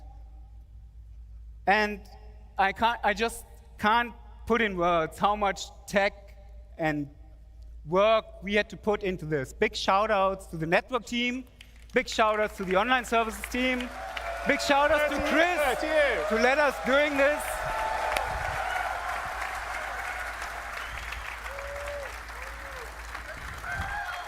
It's been a really long journey to get to this point. And I've got to say, the team has done an amazing job. They've been working diligently for the last 4 or 5 years. We've had a couple of false starts. We finally have an incredible, I mean, the way the replication layer works and how we can spin up servers and down and keep the state constant, even if a server goes down, is, I think, a genius design.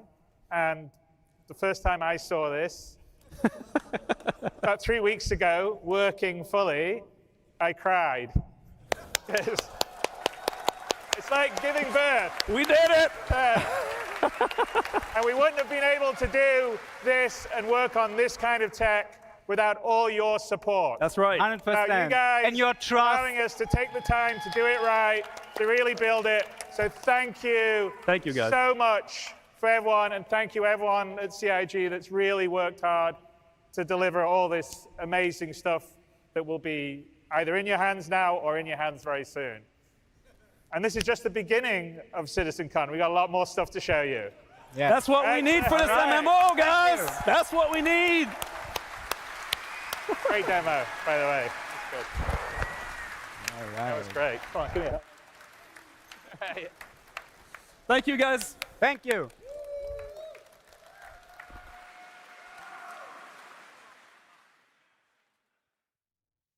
I know I'm live. Dan, I gotta digest what we just saw. Take it away from that boat, Dan. What is up, everyone? We are back here on the CitizenCon show floor. Give it up for that amazing panel you just saw. We are so excited to have all that stuff working. We're here at the Atmo Fight or Flight area here at CitizenCon 2953 at the Los Angeles Convention Center. I have with me 2 of our content creators who are going to be in the Fight or Flight later today. We got Bognagas and Lizzie. What is up, guys? We're going to be doing some lightning round questions about your guys' upcoming stuff. First question, how does it feel to see Atmo come to life here at CitizenCon?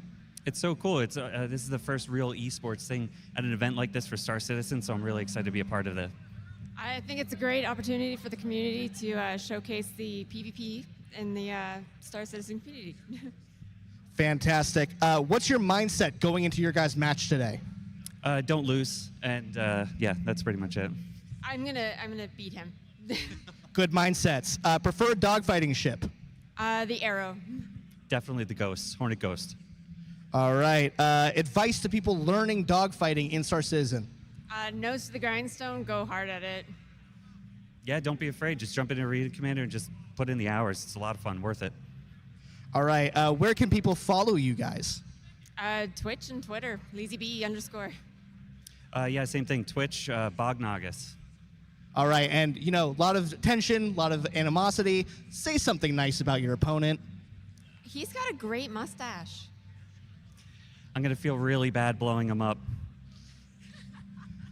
All right, guys. Well, that is it for Atmo Fight or Flight. The matches are going to be starting soon. I'm going to cut it back to Jared and the CitizenCon main stage. We'll see you guys back here on the floor soon. See you guys then.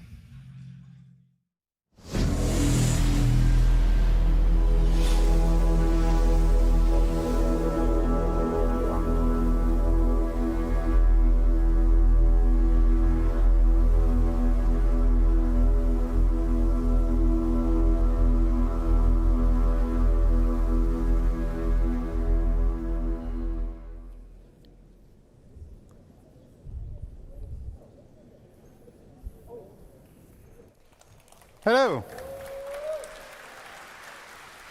I'm Thorsten Leimann, lead systems designer for the EUPU team, and welcome to this little presentation of our most ambitious feature that we are working on for quite a while already.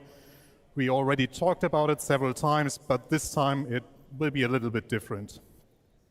So before we start jumping into the presentation, here's a little disclaimer.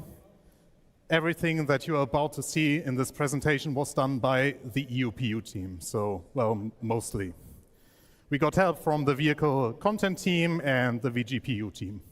So what you will see here is mainly placeholder art that was either done by Guillermo, Bastien, or me, so members of our team, and it's gameplay that we focus on in this presentation. So what you will notice here is also that the UI is still work in progress, so visual changes even throughout this entire presentation. So we are still iterating. But let's start with the actual presentation. Those that follow us for quite some time probably know about the resource network already, but let's do a brief recap.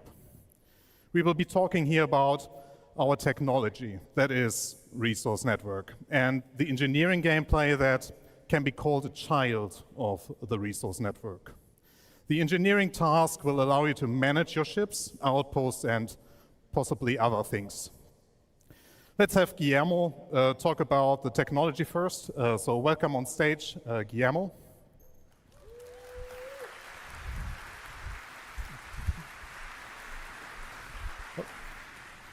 Thank you.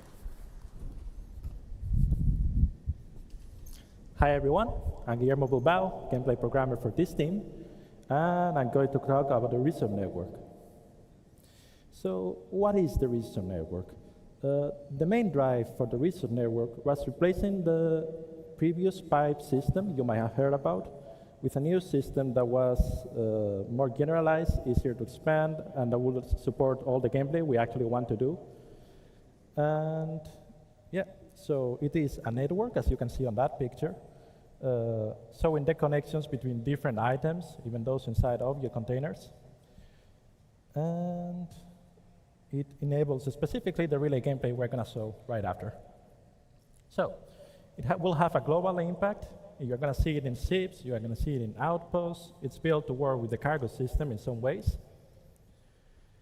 And as for interacting with it, the engineering gameplay we're showed today is going to be the biggest example, but you will also see it in other places, especially in missions. And let's have Thorsten talk about it a bit more.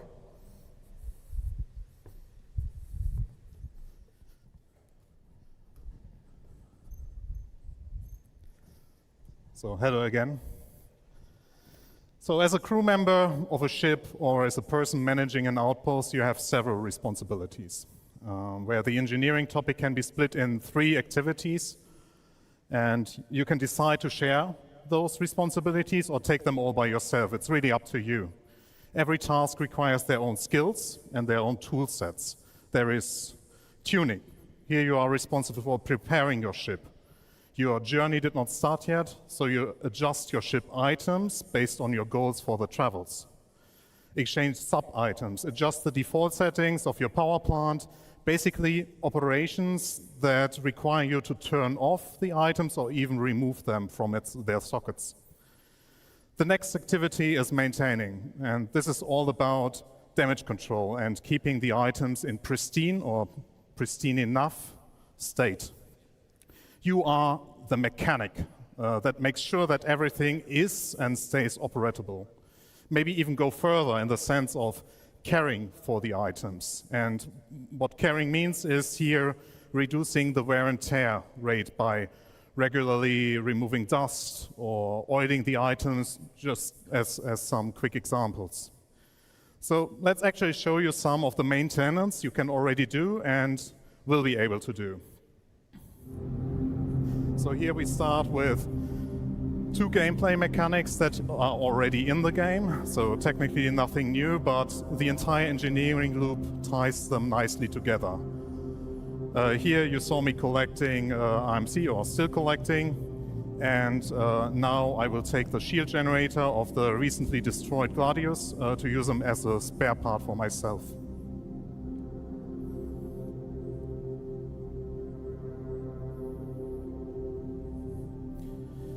So all of this is, of course, optional. So you can purchase those items already and in the future even assemble them for yourself.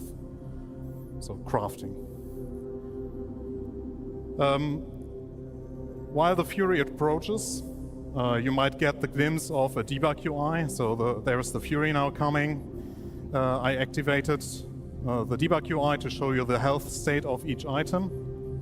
And what you should have seen is that the shield generator is fully destroyed and the power plant that I'm about to take out now is in low health. Low health means you can still repair it. So which will be happening now with Guillermo and Pete repairing the power plant after I removed it from the Fury. So it's making it fully functional again. And here you see the debug UI, the health is now fully up again, and that means that it runs at full efficiency again. And here you also see that the shield generator is at 0 health, so the destroyed shield generator cannot be repaired because it's destroyed, so I have to exchange it with the spare one that I collected from the Gladius.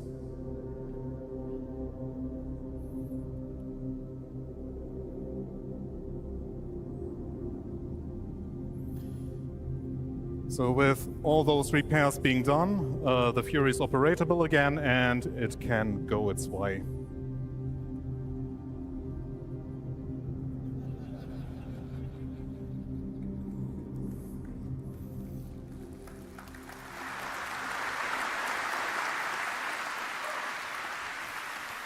So getting back to the responsibilities. A big one is managing your ship, which includes resources, but also more general aspects.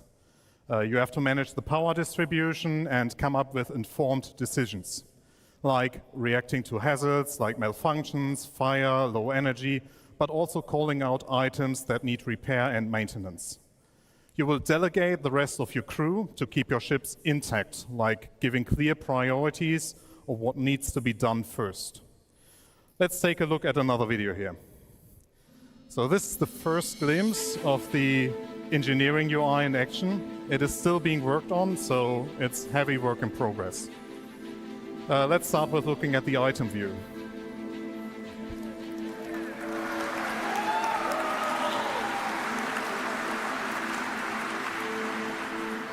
So you can see the full setup of the network with the relays, the green dots connecting to each other, and the relays connecting to the items. Color and shape below the icons should help you identify the different item types, like power plants, weapons, also helping differentiate between consumer, producer, and converters.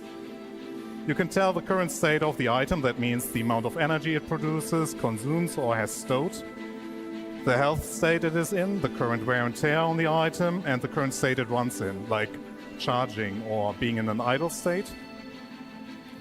You can directly interact with these items, turn them on and off, and in the future even switch their states. If you hover over a relay, that I will be hopefully doing soon, you will also see that the amount of fuses that are still active and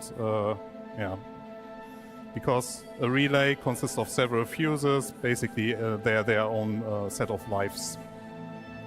And here you see all the details.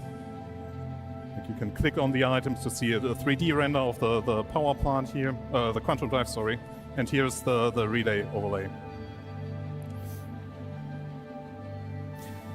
Here Pete shoots a relay to show the UI updates on the screen. So once this relay got shot at, you will see the update here on the UI that suddenly the entire right-hand side of your ship lost power connection.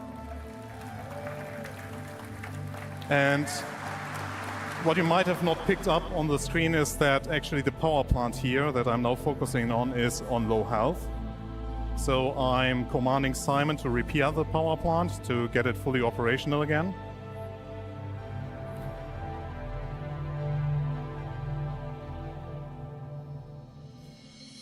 So something to highlight here, take a closer look at the doors. Since we also track the door states, you see that you can watch movement inside your ships now nicely.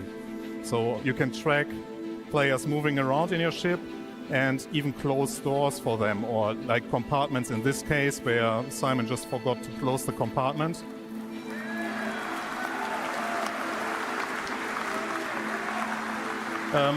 Yeah, so Pete destroyed the relay, but we need the ship in fully functional state. So yeah, I'm running now with a fuse and place it on in the relay, so make the relay work again.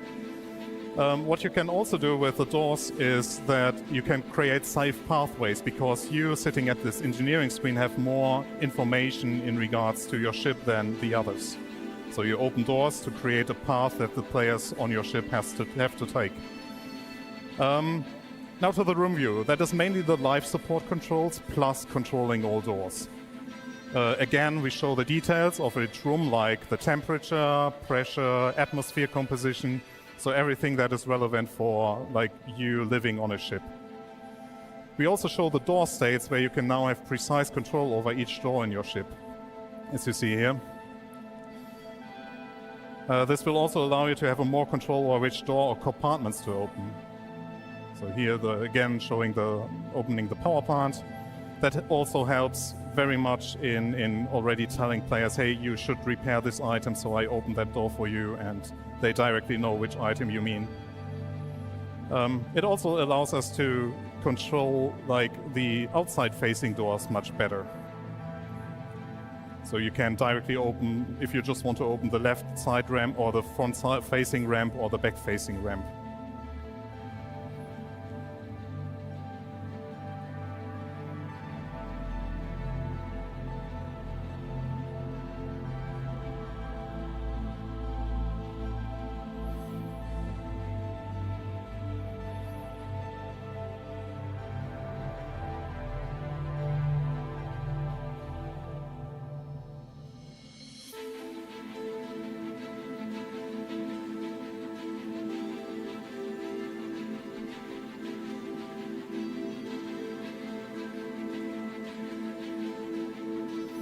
So we did it last year already, but let's make our crew suffocate again. So the moment that you basically pull off their helmets, and now me pressing the cycle button, you see that the entire atmosphere in this room is vented. And yeah, well, the consequence is death.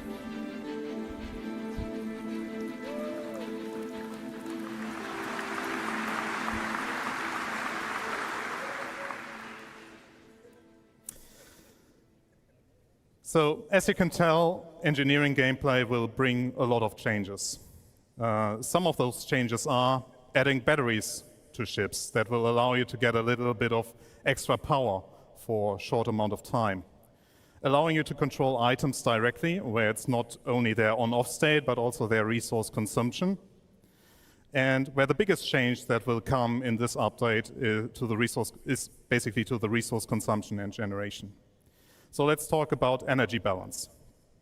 Currently, ships are balanced such that they consume less energy than they produce. What I mean with that is that the sum of all items requires less energy than the power plant will provide. And this has to change. The energy rebalance that I will explain to you now will affect mainly bigger ships. Single-seaters will still behave like they do now. For big ships, we will focus on item groups. Those require energy, but your ships will not provide enough energy to have all components run at 100% all the time. Instead, you have to decide what you want to have permanently powered by your power plant. So managing decisions will have an impact now. You could decide, as in this example, to shut down your thrusters to turn on the weapons. Isn't the best choice, since you will not be able to maneuver, so might not help when you are attacked. You would be able to shoot though. And here comes in the batteries. In scenarios where you need to react, you can activate the batteries and use the additional power. Batteries won't last forever, but you at least can power additional systems. You will be able to recharge the batteries again, but you need to free up energy from the power plant to direct into the batteries. I think that was a little bit more than just a recap, but now Guillermo will talk about malfunctions.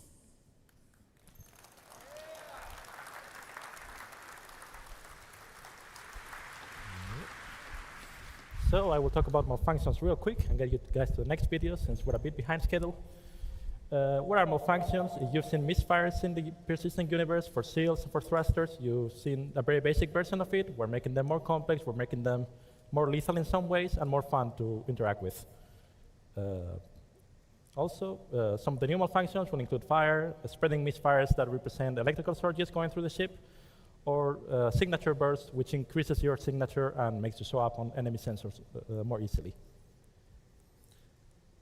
As for how you will counter them, you've seen suffocating people with life support. You will also be able to suffocate the fire with life support, which is probably more useful. You will be repairing them, not necessarily only with a repair beam, but also replacing parts or some bespoke behavior per misfire. And if all else fails, just turn it off and on. And here's a video of the fire in action. You've seen in other videos the fire. This is a small fire. You can just put it out with a fire extinguisher. Pretty simple. It just works. Here's a bit of a bigger fire. It might be that you cannot only put it out on your own.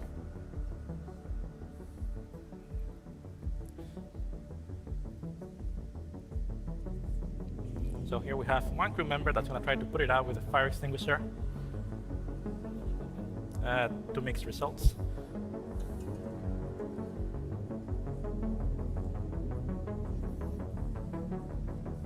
And here we have the option of using the life support system Thorsten showed up before, and yes, venting the area.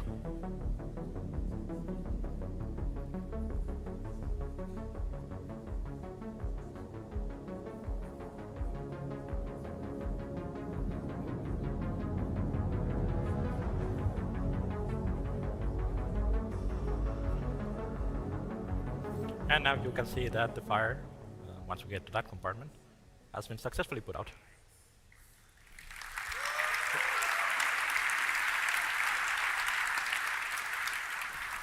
Okay, so let's get Thorsten back on stage. You saw a lot of the systems in action, but let's get a video of one of our play sessions, which is going to probably show it a bit better. So, yeah.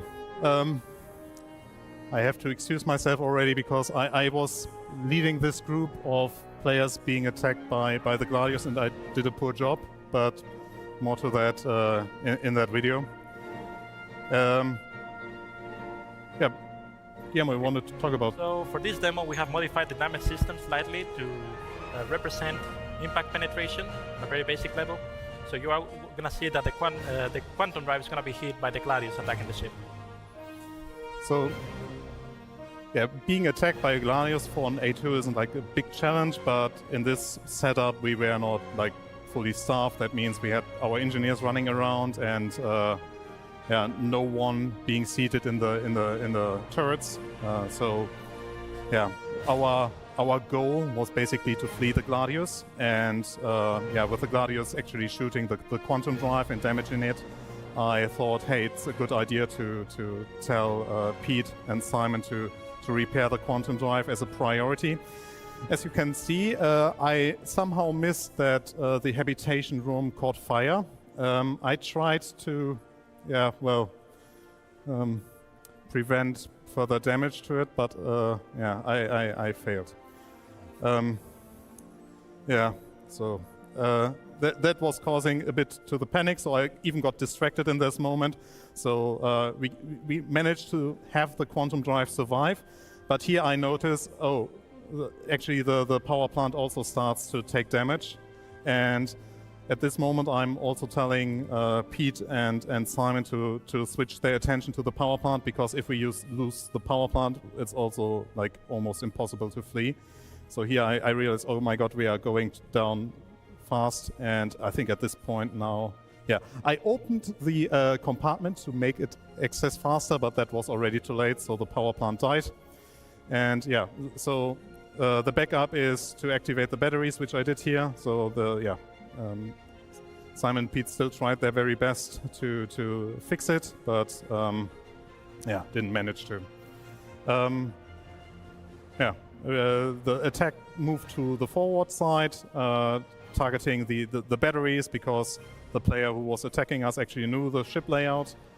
And yeah, here I noticed that the second power plant is also got attacked, so have to redirect our mechanics to it. And At this point, we wanted to flee, and then I realized why doesn't the quantum drive work? And as you saw, that there is a relay that also got destroyed. So here you see it very clearly that with a relay being destroyed at the quantum drive position, that means that the quantum drive cannot be accessed from the pilot seat. That means that I also had to get that repaired. So it was a bit chaotic. Everything was also happening a bit too fast. Here, trying to save the second power plant because were already running out of battery life. So if we would have lost the second power plant, that would have been our certain death. And I think at in the next part of the video, we basically asked someone to fix the relay at the back so that we still be able to jump away. So we at least managed to save one of the power plants.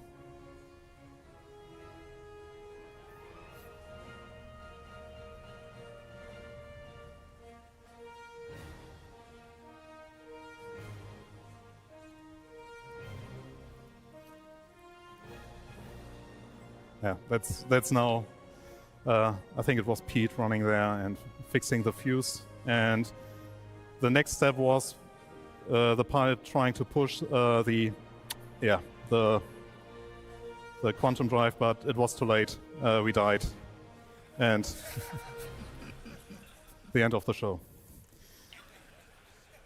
Yeah, thanks.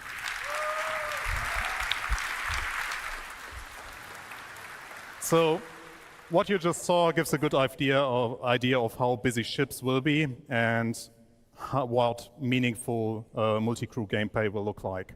But what about the future? Since we worked on technology that will be used throughout the entire game, you will see more and more coming utilizing this tech. It will introduce systemic gameplay with allowing players to come up with creative ways of manipulating their environments, sabotaging a power plant or destroying a vital relay that connects it all to shut down an entire enemy base that can include its life support or security systems. It would also tie in nicely with Maelstrom that you just saw, and anything that will break off will lose its connection to the network and therefore have an impact on its functionality. So it's a real systemic feature. The technology allows us also to take further steps into the crafting profession as well as in the base building, where both are related to each other. Bases built by player will also form resource networks and come with their unique challenges similar to ships. We are all really excited about the future of this tech and all the associated features. So there's a huge thanks for all people involved. So thanks to the entire EUPU team, the vehicle teams, Jared, active feature team, and the arena commander team. They all were super supportive to get this behemoth into a state that you could see here. And it's something that has been a long time coming, and we are really proud of it. So thank you for sticking with us on this journey.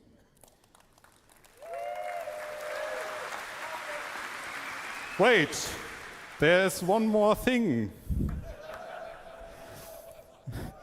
So we really want to get your hands, we really want you to get your hands on this because we already had a lot of fun with it. I hope all of you have heard of the experimental mode in the Arena Commander. So we want to bring you what you saw here as an experimental mode before we put everything into the PU.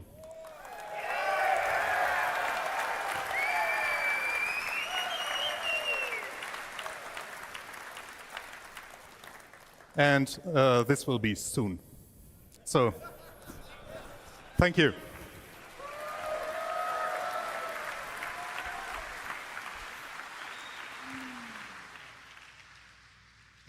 Camera 4. Hi, everybody. I think I'm supposed. There we are. You know, when we started this, we said we'd have a nice, relaxed pace. That's a lot of new content coming in just the last 2.5 hours now. We are going to slow things down. We're going to take a little fun break here. We're going to do a cosplay contest, because why the heck not? And then we're going to take our lunch. So all you restreamers during the lunch, you can have a time to open your mouth and talk to your communities, because I can imagine you over the last 2.5 hours just trying to get a word in edgewise. So let's go to the cosplay contest, hosted by Galactica, our social media manager, with special judges Kat, Forrest, and me.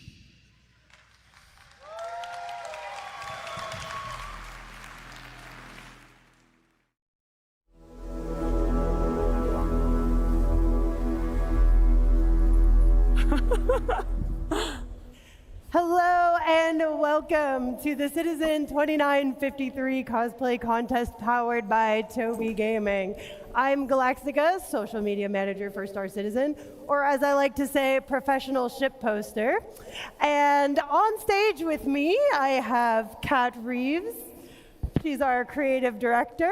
Okay. And then next to Kat, we have Forrest, who's our principal technical artist, and who let this guy on stage?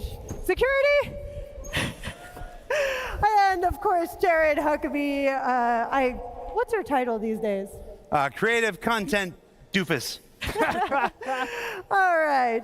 So, really quick, we did say that this was powered by Tobii Gaming. And for those of you in the audience, just out of curiosity, who has used a Tobii eye tracker before? Okay, a good number of you. Okay, so for those of you who have not used a Tobii eye tracker, I want you to look to the left.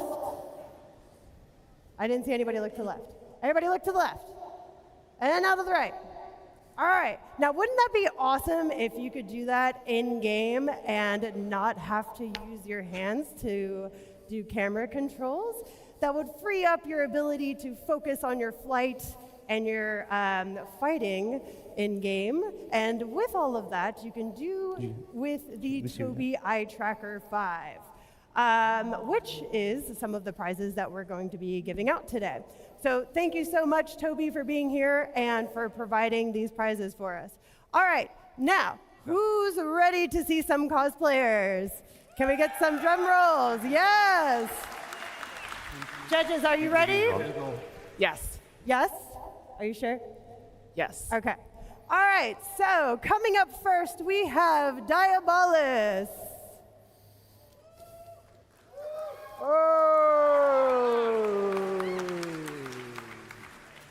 Oh my goodness.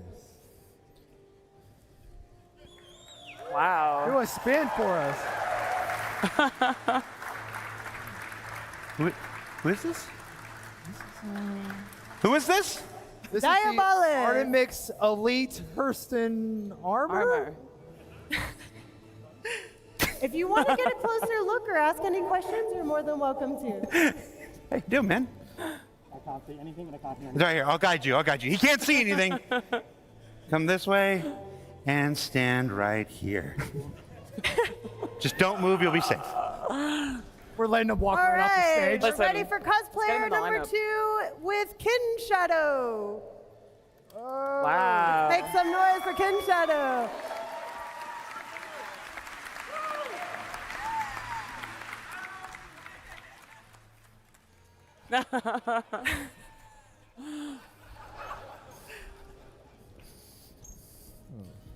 That was Kin Shadow? That is Kin Shadow. All right, and number 3 is a little bit special. We have the entire Ninetales gang. Quick. Hey, you guys know this isn't Grimhex, right? I think we're human shields right now. All right, I think Jumptown might be safe right now. How tight are those pants? Tight? Not that tight. Not for a good time. Do this? Squat test confirmed. Okay. Next. All right, next is Hindrosa. I want to move you. Oh, come on down here. I got you. Right there. Good job. Okay.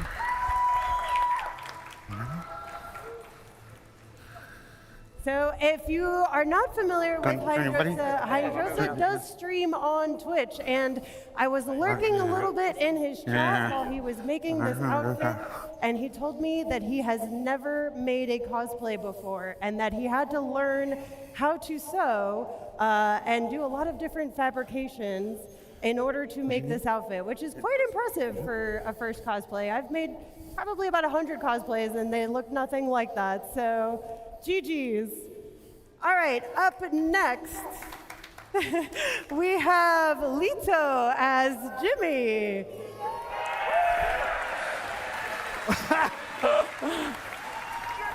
There we go, I was waiting for that. I'll be right back. Keep going without me. Are we gonna get Jax? Where is Jax? Have you seen him? Have you seen Jax? No.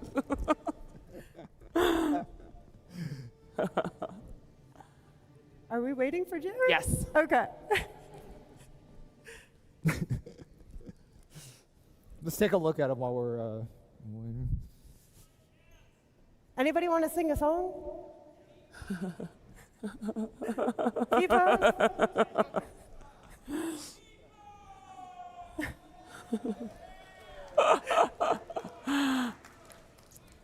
All right, for everybody who's on stage, I want you to do like your best in-game emotes impression.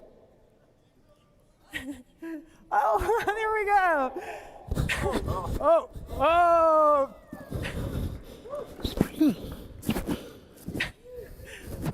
Well, the real Jimmy. Did he just please have stand that? up. Like, He always has that. I can't see.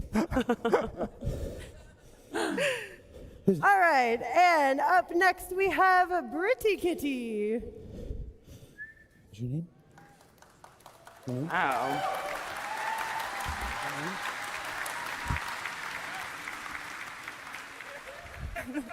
Can you see in that thing? Oh, That's amazing. All right, and next we have Jack Montana.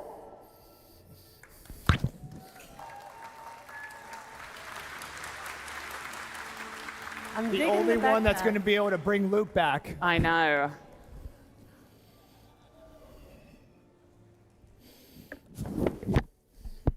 All right, and next we have a familiar face, Sigelian.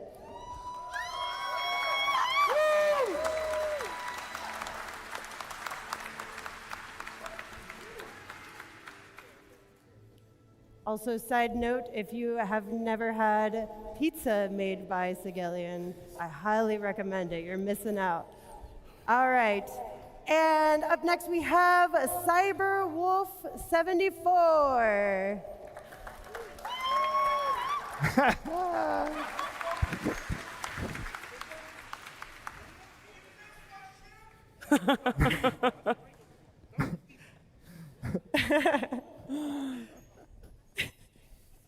-5 points.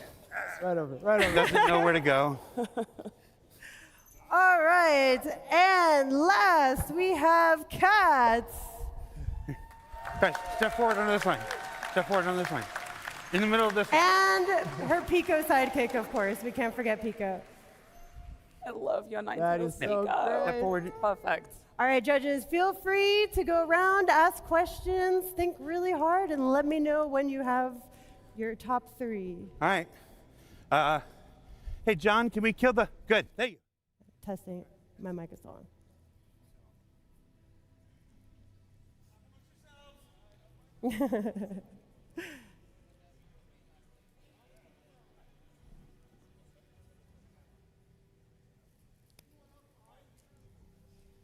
We good?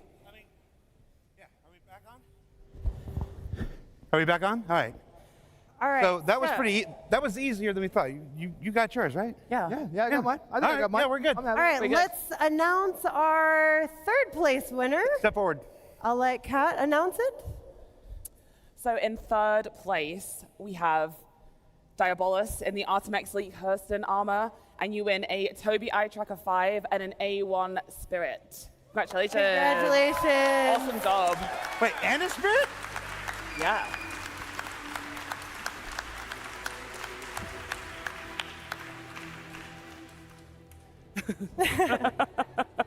All right, if I can have you, when you're done, just stand right here. All right.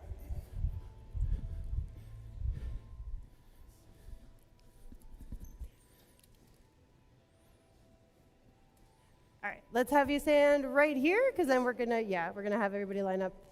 I don't know if he can see very well. I was gonna lead you along. All right, right here. Okay, right, yep, don't need to get off stage, but right here is fine, okay.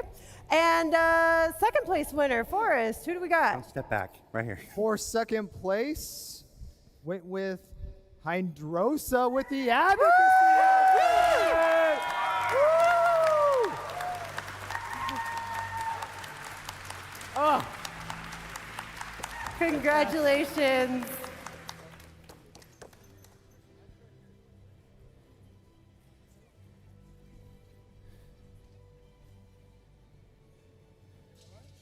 All right, I'm going to have you stand right here.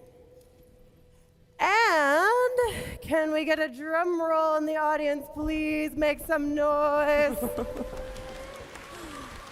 right. First place is an OG. This is a Star Citizen, goes back to 2012. I've been to Disneyland with this guy. I've bled with this guy. I pushed him around in a wheelchair. Just so happens to have our first place costume this year. Ken Shadow with the Tobii Eye Tracker 5 and an anvil carrot.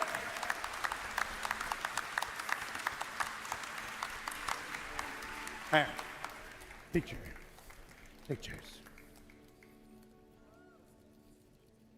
And then receive your trophy.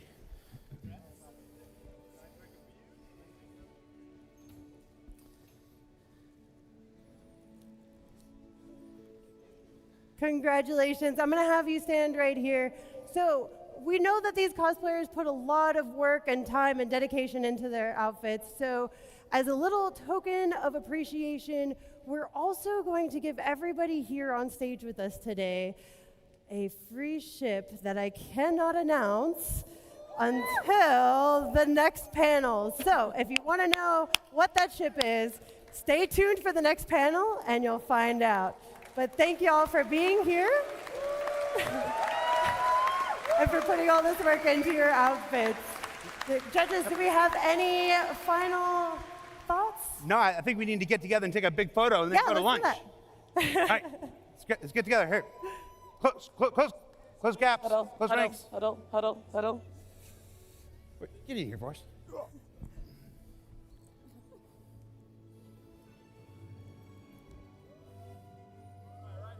Woo! Say Soul Citizens. Now, say Star Citizen. You too, Tyler? Yeah. All right, everybody, that does it for us. We're going to take a break for lunch. We'll come back at 3 p.m. with Talking Ship. So. And as your resident social media manager, I have to remind you to make sure you're using the hashtag CitizenCon2953 when you're uploading your photos to social media. We're actually going to reward some of our favorite posts with some VKB joysticks, so make sure you're putting those on Twitter or X, whatever we're calling it these days. Thank y'all, and enjoy the rest of your CitizenCon. Thank you guys so much. Congratulations.